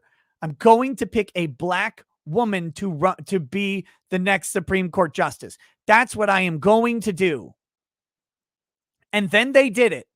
And now they won't just be honest about it, that we did what we did. Wink, wink, wink, wink. It's not a wink, wink. You said it. You said what you did. But why are you proud choosing someone like Colin Kaepernick's documentary? Did they not even watch it? Did they not even? Judge Ketanji Brown Jackson was on the slave auction block, according to Colin Kaepernick, right? Like, they picked her for her race and gender. She is the SCOTUS stock that they wanted, and they put her up there. Like, literally within the definition of slave auction that Colin Kaepernick gave, that everybody praised on Netflix. Insanity. And they're all okay with it. Kyle Bogue says, because Clarence Thomas is a white supremacist. Come on, man.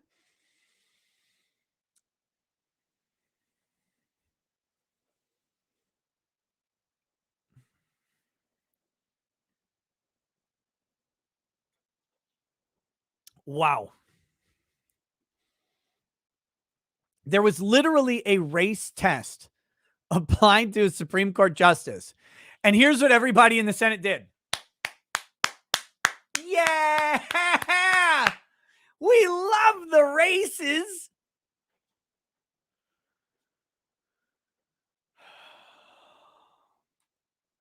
Nudge, Nicholas Cruz's judge has always been a hottie. Like, it's not just a jury selection judge. That judge is smoking.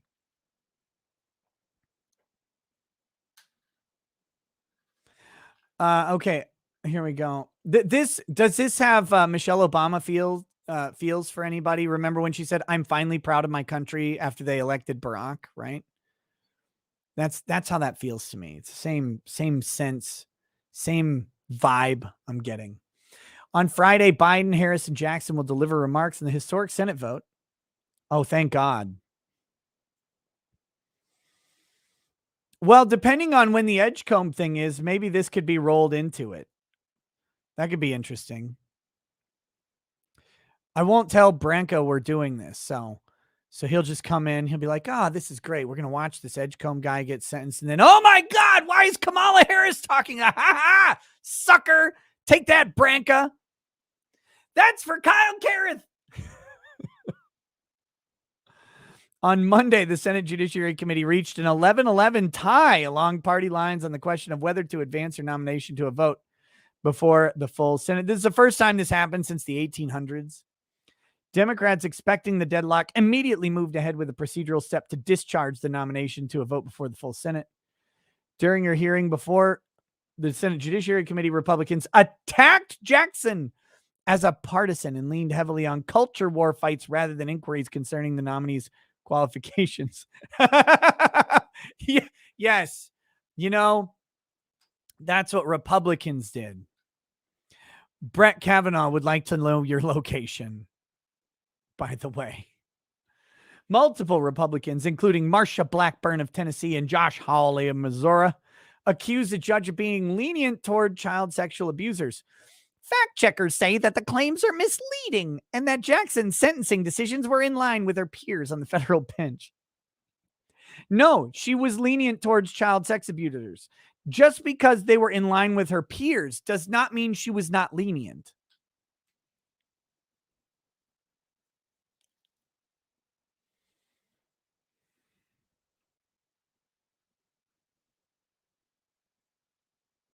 Let's see. Here we go. I don't care. Jackson will be the first Black woman to serve on the Supreme Court. Let me get my breathless voice out for this. Here we go.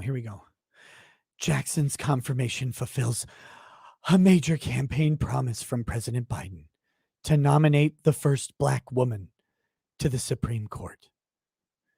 Actually, was she the first Black woman nominated or just I think the other one was, there was a Republican who tried to, I think they were going to nominate a Black woman, but it was indicated they wouldn't win. Jackson, 51, served 8 years as a federal trial court judge, and last June was confirmed for a seat on the U.S. Court of Appeals for the District of Columbia. Prior to becoming a judge, Jackson worked as a public defender.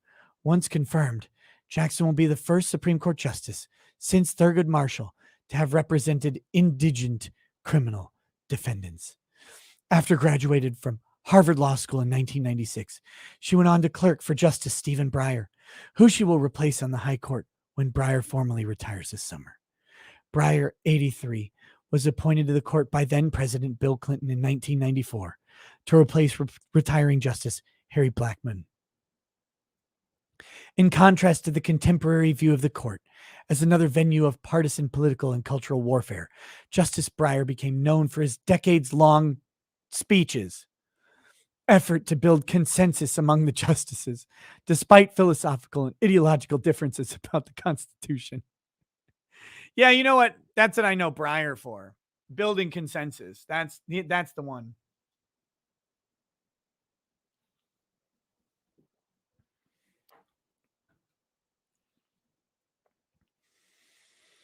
Last year, Breyer published a book which argued that the American public should continue to trust in the court as an apolitical institution. Why? It's not an apolitical institution that exists above the political fray of the other branches. It absolutely does not. Okay. During Jackson's time on the court, Breyer's conception of the Supreme Court will be tested as the court's conservative majority rules on cases concerning some of the nation's most controversial social and political issues. So they're flat out saying it's a political court. Because Breyer's conception of the apolitical court, Breyer makes political votes on cases constantly. Like, Breyer is a partisan vote. To think otherwise is silly and divorced from reality. Oh my God. Okay. Wow. So that's that. That's Justice Ketanji Brown Jackson. And may she live long and have a wonderful career or whatever.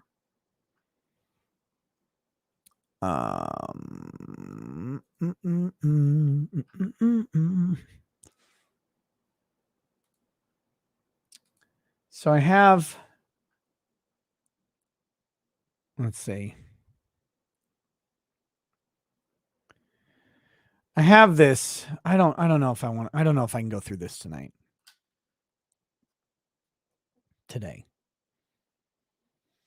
I have this transcript of Ketanji Brown Jackson sentencing Hawkins, the child porn holder, possessor, distributor. And I don't know.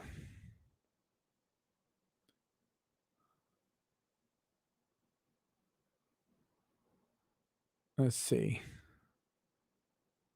Let's take a preview of it. How's that? The court. So this is her. Thank you. The reason why that was significant to the court is that the guidelines now recognize that age and the age of the defendant may be relevant as a departure consideration when it's present to an unusual degree. But this consideration has not been specifically applied by the commission in the context of sex offenses, nor has the commission determined that the age of an offender wasn't taken into account when the child pornography guideline was crafted. So I just wanted to put on the record that the court is not considering age as a departure factor at this time. So the final guideline sentencing range that the court concludes that it is given an offense level of 30 and a criminal history category of I, the range is 97 to 121 months of imprisonment. Under the guidelines, Mr. Hawkins also faces a supervised release range following imprisonment of 5 years to life and a fine range of $15,000 to $150,000. I want to pause for a moment to discuss the supervised release term, because this is considered a sex offense. The applicable supervised release term, as I've said, is 5 years to 60 months or 60 months to life. I'm sure that your lawyers explained this to you, Mr. Hawkins, but I want you to understand that supervised release is a period of time that is served by defendants after a term of imprisonment in which the defendant is under the direct supervision of the probation office, blah, blah, blah, blah. Here we go. In sex offense cases, Congress and the Commission require very long periods of supervised release because they want to ensure that the defendant gets treatment and that the public is protected. The conditions that the probation office, that the court imposes, and that are supervised by the probation officer not followed, defendant may be returned to prison in the supervised release context. Do you understand that? Yes. I apologize. That's okay. Thank you. You may be seated. So remember, 97 months was the minimum. This is the guideline. He would get 3 months. 3 months. Keep reading. Keep reading. Here we go. Let's see what she says here. Moving to the next stage, before I discuss the sentencing factors generally under 3553A and those that will bear on the court's final decision, I would like to give the parties the opportunity to address the sentencing guideline calculation or anything else at this time. Does the government wish to speak about the application of the factors set forth in 3553A at this moment? Government certainly has a lot of disagreements with certain arguments put forth by the defense. Blah, blah, blah. We believe an enhancement for distribution is an appropriate factor. But see, the government is going to recommend even less. Government is recommending a below guideline sentence as a variance, and we're doing that based on some very specific characteristics. One of which is not just the defendant's age, but his experience and the discussion of that as put forth in the expert report that was submitted by the defense. Government has read and considered it, and again, we have some disagreements with it. We don't believe that the risk assessment instrument that was used was appropriate given the facts of this case, things like that. We've tried to analyze this particular defendant's conduct, attempted to look at his case in light of all the other cases we could identify, and we believe we're comparative in this jurisdiction. So they're going to give him the 24 months here is appropriate. That's what the government recommends, the prosecutor. This is conduct over a long period of time. The serious conduct, very harmful to society. Yeah. Court, let me clarify a couple things. One is your statement that the defendant had amassed a large collection. And I understand that under the guidelines, the way the table works, videos count as a certain number of pictures. But in the pre-sentence report factual recitation that I've adopted, it appears as though it was 16 pictures and 17 videos. Is that your understanding? That's correct, Your Honor. But the way it works under the guidelines and the enhancement for the number of images, it enhances it for more than 600 images, which is obviously more than 16 plus 17. It's because each video, the way the guidelines treats it, is the equivalent of approximately 75 images. So 17 videos is a lot. Some of these videos, including the ones that are described in the statement of the offense, are very lengthy and include, you can have one image, but if you have a video, you have numerous images, numerous views. They're awful. These are awful videos that involve forcible rape of children. At the end, you mentioned that this is a long period of time, and I just wanted to clarify your understanding when the conduct began and when it ceased. It's a 6-month period. Who cares? Okay, so what does the court say? So then the defense attorney talks. They ask for 1 day in prison. Let's see. What does the court say? Defense attorney talks for a long time here. Obviously, it's his job.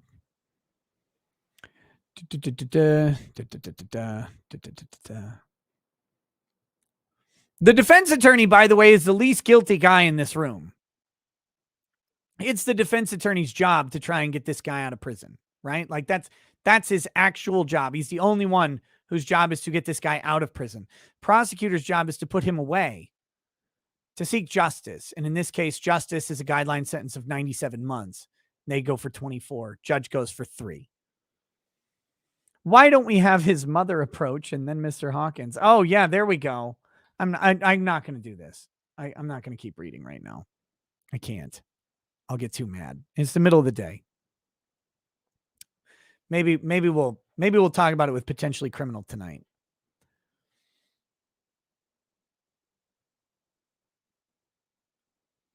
But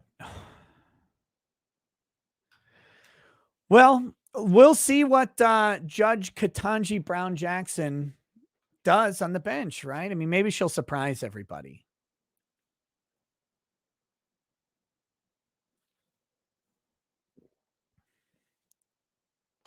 Right? Maybe she'll surprise everybody with her based and red-pilled rulings on abortion. Oh, my gosh. Okay. Okay. Corpus Select, he says, damn it, Nick. How dare you grift me out of money with 2 love streams in less than 24 hours? Because I love you. Love the content and have been considering doing a sort of podcast myself at some point when not behest to government network fixing. Cheers. And Diedo Poppets says, hey, I'm a programmer. Would you like me to code you something to use for the unbreaded page selections? Sure, man. If you want to. If you want to do that and it's easy, it's up to you. Okay. Yeah, Parallax. I'll talk to him about it tonight. I saw he was having issues with that. With that said, I'm going to read the super chats. We're going to wrap up the daytime show here.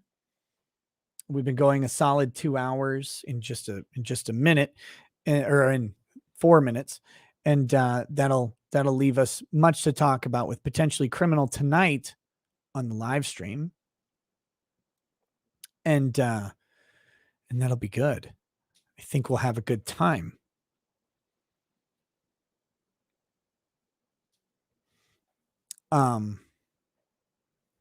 Yeah, Diedo Poppets, if you are going to make one, make sure there's a way to enter in like the unbreaded readings that have already been done, because I think we have a list of them somewhere.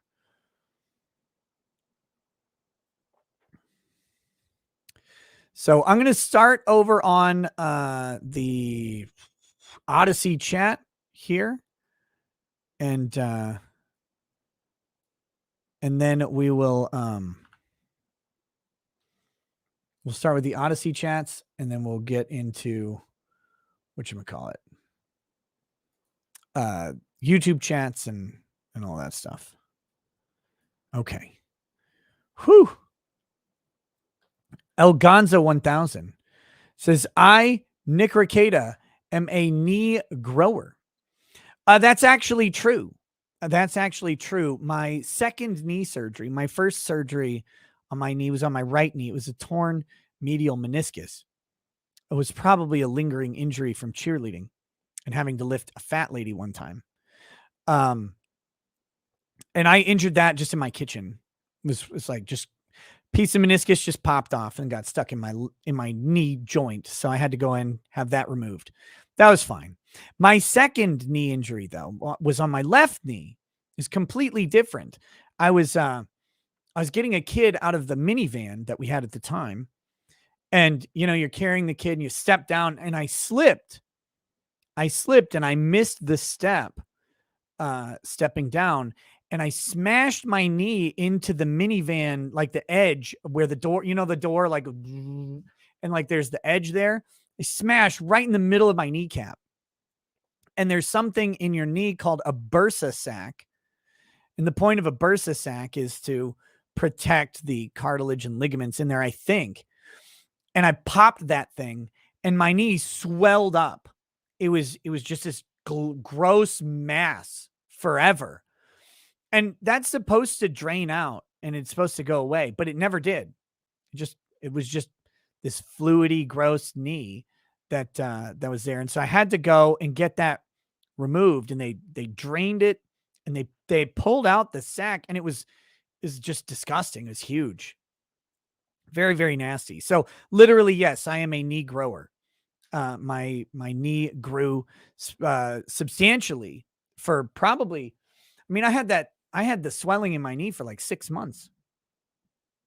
It was disgusting because I was also changing a lot of diapers back then because we had a newborn, and so I would have to kneel down on the ground, right, to change the diaper. And it was like kneeling on, like if you got, when you get like a sad Arby's roast beef sandwich, like just the regular one, if you put that on the ground and kneeled on it, that's what it felt like to kneel down on my gross fluidy knee. Like just, there's just something there, but not like a lot, not substantial, just some goopy substance. That's what that was like. So much props to my surgeon, man. He took care of that thing. No problem. Fenrir Lyko says pedos get a slap on the wrist, but pedo removers like James Fairbanks get the book thrown at them. SMH, more maps on the wall. Absolutely. Anonymous says, who the fuck eats at Arby's? No one. You put the sandwiches on the ground for knee protection. Ask Kamala Harris. Kamala Harris knows all about kneeling on Arby's sandwiches. Okay. We're aiming for ban. Oganza 1000 also says there's like 10 good ones out of 600 plus. If you include the Senate, this might be remedied with ranked voting. Yeah, talking about politicians. I don't know if there are any good politicians, frankly. Like, they're all acceptable. Like, it's like what I say about lawyers. All of them should be killed. And I know I'm a lawyer. I get the ramifications. And I think the good congressman would agree. They're like, yeah, we'll build the rafters. It's fine. The gallows. Layana says, I find it really hard to conscious putting someone in prison for looking at disgusting video and pictures for more time than stabbing someone without killing them. If a pedo is acting, fuck them, wall, all that shit. But if the kid just looked at reprehensible video a few times, the law is bullshit. I disagree. But I also, I disagree in some way, but I agree in another way. People who stab someone should be removed from society for a very long time. Because a whole lot of people manage to go through life not stabbing someone, right? Like, there's just a lot of people that somehow get through their day without stabbing someone. So I think maybe we could work on some harsher penalties for stabbists, but I don't think we should have reduced penalties for child pornography consumers and distributors. Absolutely not.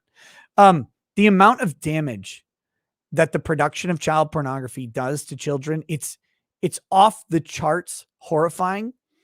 And there are a lot of people who would suggest that pornography in general is extremely harmful to individuals who are consuming it. And whether or not you adopt that argument, I think it's worth considering the reality that the damage being done to the people who are consuming child pornography, this is where the distribution comes in, is also massive. And if you want some discussion about that on this channel, I did an episode about 3.5 years ago. And it was how to catch and convict a pedophile. And then it was an interview with the pedophile who was caught and convicted. And he talked about how he got into child pornography, how he was kind of quote unquote radicalized by his temptations into it, and how he will never, ever be safe. He will never actually be cured. He will never be recovered from that. He will always be in danger. And it's an interesting discussion.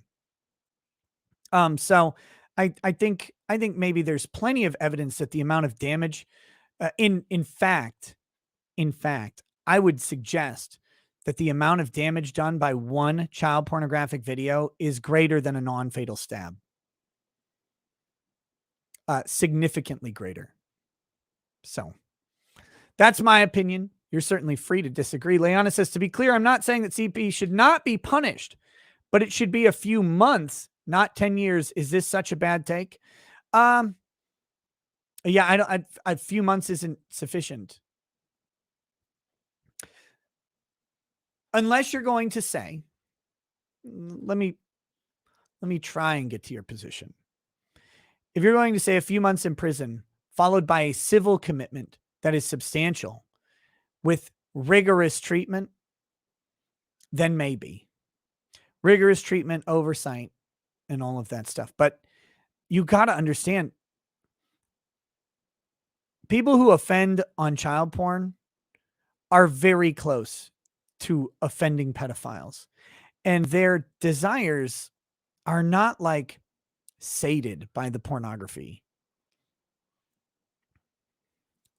So I don't think I agree. But again, like, you're welcome to have your opinions on this. And people have different opinions on justice. This is one of those where I'm not very flexible. Tato Chip says, have you heard about California law AB 2223 that might get passed? Apparently, it says no criminal liability or penalty over perinatal death due to a pregnancy-related cause 7 days after birth. The 7 days after birth isn't set in stone. Originally, it did not say due to a pregnancy-related issue, although with you never know with California women. Yeah, talked about it last night, actually. Kind of got derailed by Elijah Schaefer and joining the stream, and we had a hilarious time after that. But Kurt, Uncivil Law, and Good Logic, Joe Neerman, we were all talking about this issue, this California bill, how crazy it is. And yeah, what is a pregnancy related cause? What does that encompass? What doesn't that encompass? They need to really lay that out. They need to define that term.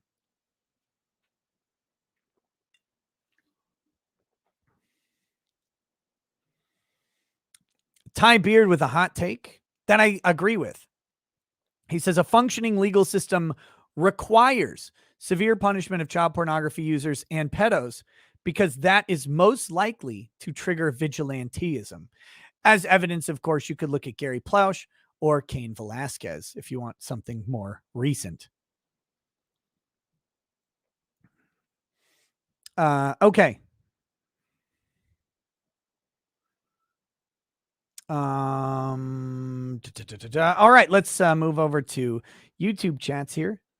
Pincalo the Driving Ape sent a coffee mug sticker. Thank you. Mulfiard says, my next D&D character will be a black gay dwarf barbarian named Ralph Murphy Smith, who slaps his enemies while his wife gets run through. ASO says, when I clicked your stream, the YouTube app made me watch a CNN video. Thanks, Susan. What? Bad Dragonite says, gonna dance the Carlton later. Wait, okay, so guys, ASO, if you're still there, do you guys get, when you're watching live, do you guys get video ads on the live stream?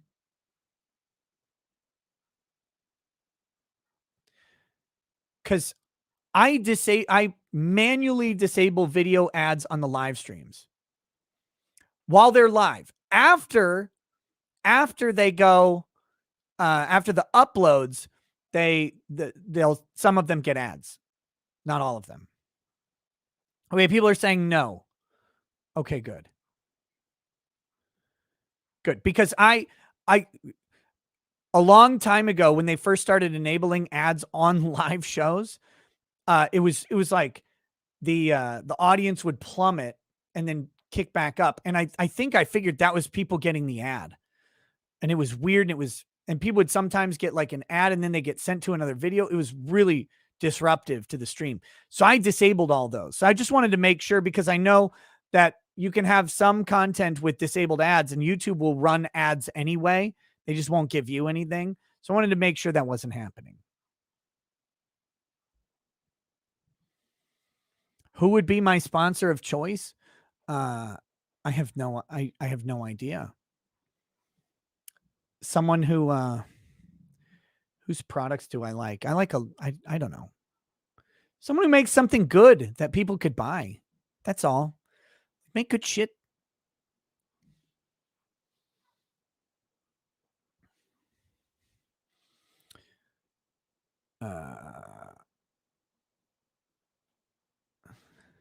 Yeah, Josk P, that's what I hate about Twitch too.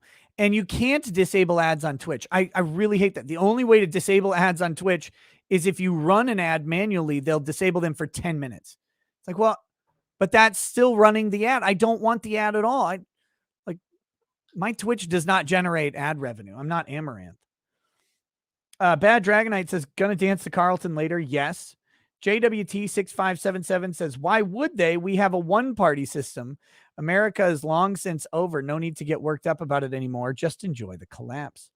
Angelo Capola says, Junos, honk, honk. Is that me? Automata says, so what's the donation goal for tweed patches? More. Nick Naylor says, how's about my EQ dev bud? Any word talks? I talked to him and he said he actually doesn't know a ton about EverQuest, interestingly enough. But we might do something. I don't know. We'll see. We'll see. I appreciate you putting me in touch with them very much. Malcolm McKee says Susan Collins voted no on Amy Coney Barrett, but voted yes for Ketanji Brown Jackson. Yeah. Yep. Kyle says Rollo Tomasi said he'd love to be on the show and he likes your stuff. I think it'd be a great show and he might be a bigger 40K nerd than you. Legal Mindset knows him and can help connect you with him. Well, that sounds good. A lot of people have said talk to Rollo Tomasi. So I'll see. Is he? I don't want to say the wrong thing. Hold on.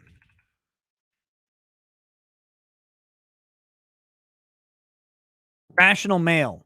Okay. Rational Male with Rollo Tomasi.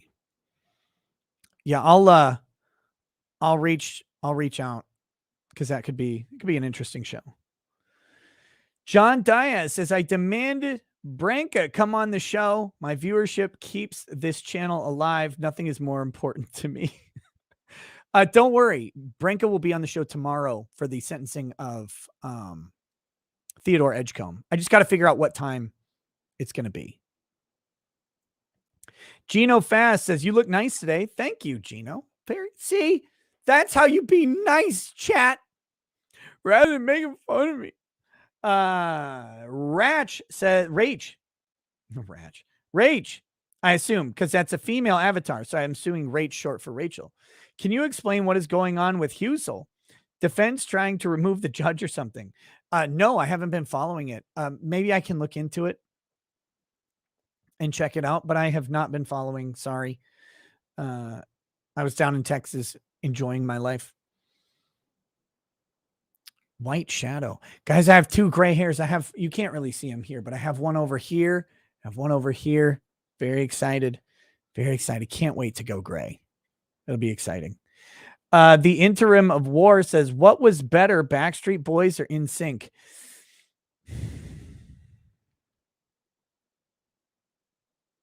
It's got to be Backstreet, right? It's got to be them. I always feel like NSYNC was the pretenders who came in and copied.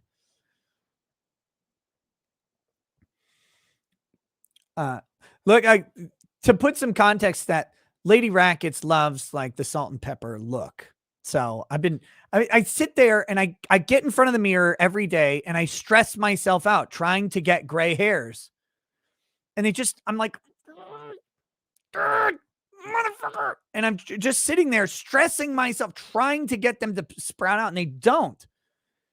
But I'm working on it. Cathaleo says, given your loathing of Irish people, I find it fitting that you have an Irish doppelganger. His name is John Kavanaugh. Irony is a beautiful thing. Yeah, John Kavanaugh is actually me. I trained Conor McGregor, taught him everything he knows, including how to do all the crime. Brian Moe, that is how that works. I've heard it. If you just stress yourself out, you will get gray hairs. I've learned this. Kiernoth says, Ricada for president of Minnesota. I would only accept Overlord of Minnesota. S. Asp says, would the nose be open to speaking with some actual conservative Republicans? Who? Who? I'm open to talking to just about anybody. It's all a matter of scheduling and, just me doing the scheduling. I'm open to talking to plenty of people. But they have to be open to the chat, right? That's always the trick. You have to be open to the chat. Like, I'm not going to protect anybody from the chat. And so, some people find that intimidating, but if they're down to come onto the stream, yeah, sure. But I don't know who you're wanting to talk to. Tall Skinny Geek says, it gives people a lot of gray hairs. Elected office. Dude, it ages people like crazy. Doug Murray, Rackets, that's a Cosby sweater. I saw your You Are Here episode, and if Sydney's terrible Australian accent doesn't prove that Australia is a fake place, I don't know what to tell people. Yeah, I think I agree.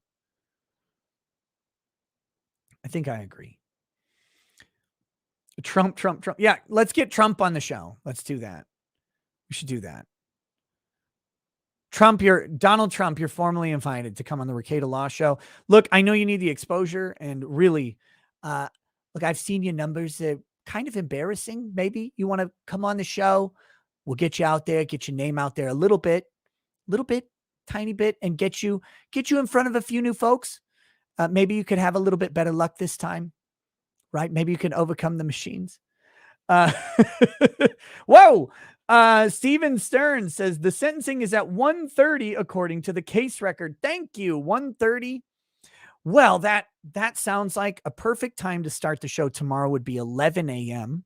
Central Time, because that would be enough time to watch the comments from our dear leader about Ketanji Brown Jackson, and then roll right into that sentencing at 1:30 p.m. for Theater Edgeco.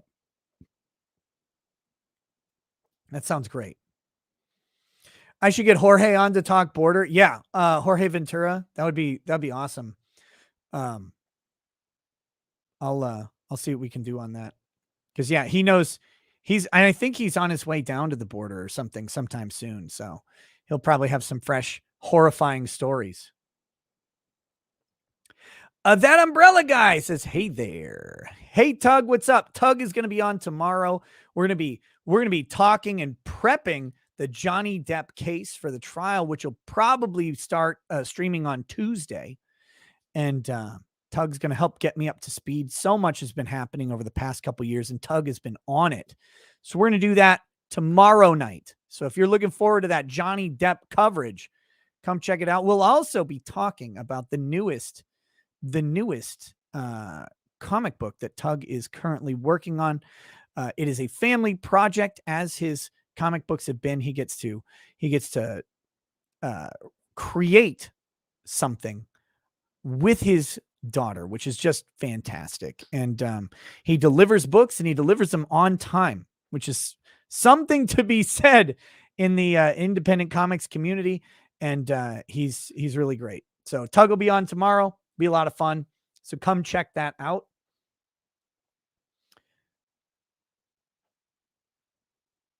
Wolvenar says, so what happens if he took you up on it? Guaranteed episode will be removed within minutes. I'm willing to test it. I am willing to test YouTube on if they would remove my Donald Trump episode. I will fall, I'm willing to fall on that sword. That's all I'm saying. That's all I'm saying. That is a white scar behind me. No, I did not paint that. That is the Bandai premium figures. It's there's a salamander above it. There is an Iron Fist that you can't see, and an Ultra Smurf that you can't see as well.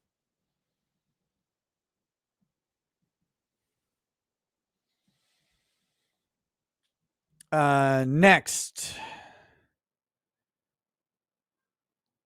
S. Asp says, can you dissect the just released SCOTUS ruling in Thompson versus Clark, which vastly expands malicious prosecution cases? Maybe. I'm going to throw it in my browser here. Thompson v. Clark in court.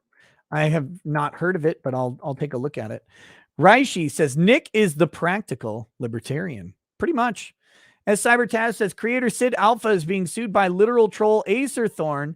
Another topic of conversation for you and Jim. Yeah, I heard about that.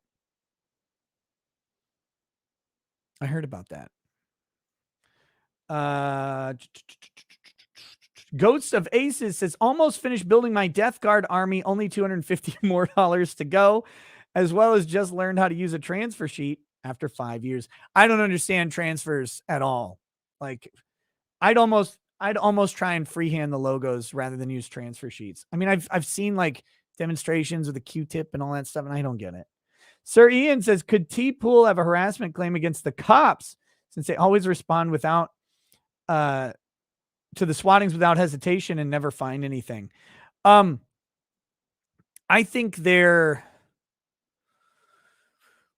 probably not, but maybe.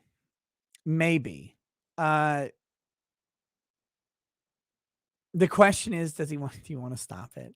Right? Like, I'm not suggesting anything nefarious, but sometimes there's good advantage to be taken of situations like this where Tim keeps getting swatted, but A lot of people are talking about Tim getting swatted all the time. So that's not all that. You don't want to be swatted, absolutely. But at some point, maybe you decide it's an asset that isn't worth spending hundreds of thousands of dollars in legal fees on. Okay, next. 200-watt studio says if Tim Pool were a Vulcan, he would be to Pool. Yeah. Adam Trapp says, hi, fellow non-federal agents. Anyone know about any launch coordinates or naughty activity or launch codes or naughty activity? Let's go into the Capitol. I have the keys. Very good. The Buzz CJC says average citizen sleuth equals average Twitter diddler. Kyle Bogue says our local Libertarian Party is a woke laughing joke. You would be ran out of it right away. I think there was actually a bunch of turmoil in it, which is probably why they reached out. So what's up, Toy Man? How you doing, buddy? I hope you're doing well. Blue-eyed Roof Curry in the base says if a real election ever happens and both sides having penchant for one-upping, if sides are reversed and January 6th like thing happens, the DOJ investigate as hard. No, I think the Republicans would not push it. I think they would not push the investigation as hard as the Democrats are, personally. I mean, I could be wrong on that, but I'd be surprised. Not because I think the Republicans are like generous, but because I think they're weak and afraid. They'd be afraid to retaliate. Baby Cancer 5 says, doesn't Nicholas Cruz have a trial coming up? Yes. You're going to run Johnny's trial over laughing at some El Goblino claiming demons in his head made him do it, not Columbine shooter status? Hashtag Black Cock. Yeah, I'm going to run the Depp trial. Nicholas Cruz, didn't he already plead guilty? Or whatever? Eldridge Blasted says 2022 and 2024 better be a bloodbath. Take no prisoners. I agree. Law Nerd Clip says clip the vote. Romney clapped and get them all out. Tyrannus Cygnus, welcome to paralegal status on the channel. Very much appreciated. Dean Domino 25 says, glad to make it to a stream. Any word back from Pippa's management on potential collab? Sort of. We've connected on Discord. They said they would set up a time to actually have a discussion, and then they didn't send me anything, so I'm going to ping them back right when the show's over. Music and Fiction says, to CP makers, I quote Sakura Miko. Fuck you. Stephen Cooper says, I have YouTube Premium. I don't get ads, period. Me too. That's why I was asking, because I can't check. Rottweiler says producer. Well, I guess I could do incognito or something. Rottweiler says producers and distributors are the ones who should get the harshest penalty possible. They're the ones who are engaging in more direct exploitation. Consumers also deserve an exemplary punishment. Yes, distributors and producers should be punished more harshly than just consumers. Consumers should also be punished. That's yeah, we agree on that, I think. See, Goody says, listen to chat more. You'll have gray hairs in no time. Well, I should do an upgrade computer stream where I replace my processor and replace this graphics card, and then let the chat talk to me during it. And I'll probably just shove a fork into my eye. Squizgar 2322 says, Nick for malevolent dictator of the world. Thank God someone recognizes my goals, my life goals in office.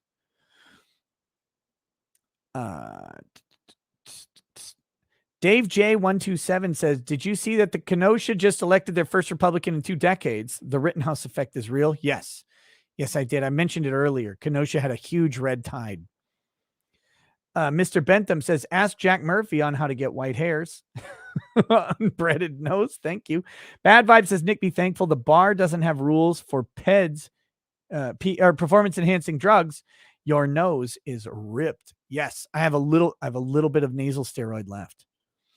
I'm happy to report that pretty much the only thing left that tastes bad is some fried chicken fingers and stuff like that from some places, not all of them. Cane's chicken fingers taste good. Culver's chicken fingers, not good. Tried those today. So some of those are good. Some of those are still bad. And then onions. Uncooked onions specifically smells like garbage. Cooked onions, usually when you cook onions down in a dish, like you don't notice the taste of the onion. That's the whole point. So cooked onions seem to be fine, but the uncooked, not that I'm picking up and eating uncooked onions, but the smell of them is really bad. The downside of it is if you're making like chili, sometimes it's nice to sprinkle a little like diced onion on top. Yeah, I don't want to do that right now. That'd be awful. An American legend, welcome to paralegal status. Thank you for joining. All right, guys, that's the show. Duval Diesel. Like legitimately, if you want to get out of jury duty, just tell them you can't be partial or impartial. Like you say, no, I think this, I think this person is guilty or not. I think the state is a racket and they put people in false prosecutions. Or you say you think everybody needs to go to prison at least once in their life. Like you just, as long as you're honest, just tell them. Like they don't want you if you're not going to be a good juror. But don't lie. Please do not lie that you are under oath. So only say those things if they're true. That being said, Radical Knife says, what no Odyssey link? What do you mean what no? The Odyssey is the exact same every single time. So you can always go to the same Odyssey page. Kimberly Moriarty says, Bolt House Farms protein shakes are better than the one you had. Well, lots of protein shakes are better than this one. I did not like that. I was just trying it. I like the Naked Juices. And this has almond milk, which with my lactose intolerance, God, I fucking hate my old body. I was willing to give it a shot, but it's not very good. Also, how are the Rittenhouse super chats going? I've still got all of them. One day I need to decide what to do with that. But all right, guys. That's the show for today. Thank you for turning out for these daytime streams. I love it. You guys make them a lot of fun to do, and it's always encouraging having people show up. Sorry that they have been inconsistent lately. I'm working on getting them back to a consistent state, but the Johnny Depp is going to be several weeks of trial coverage. So there will be lots of daytime footage then for people to hopefully partake in, and it should be a lot of fun. All right, guys. Here we go. Let me play the outro and we'll see you tonight, right? Y'all have a good night. Potentially Criminals on tonight at 11 p.m. Central. Until then, peace. Peace.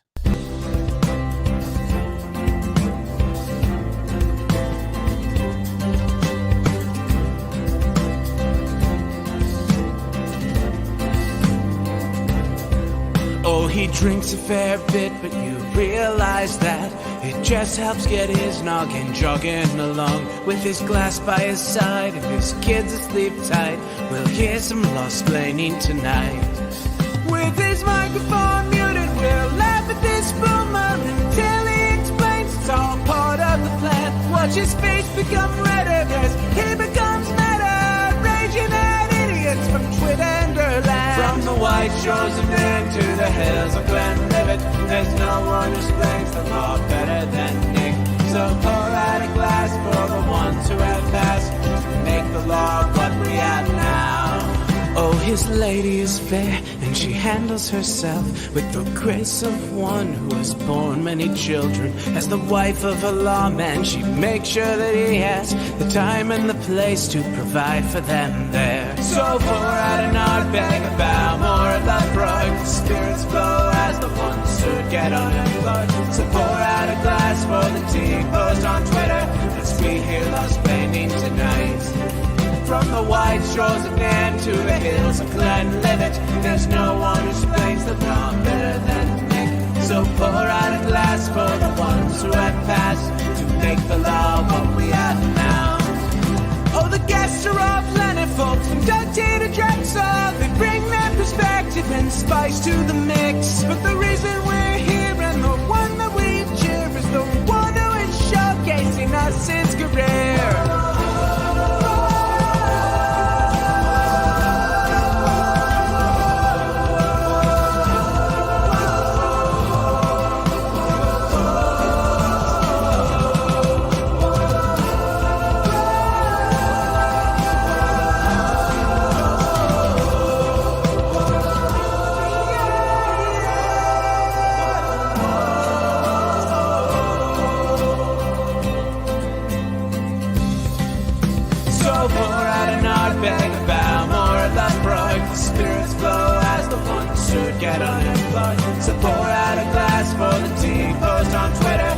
we hear lost blaming tonight.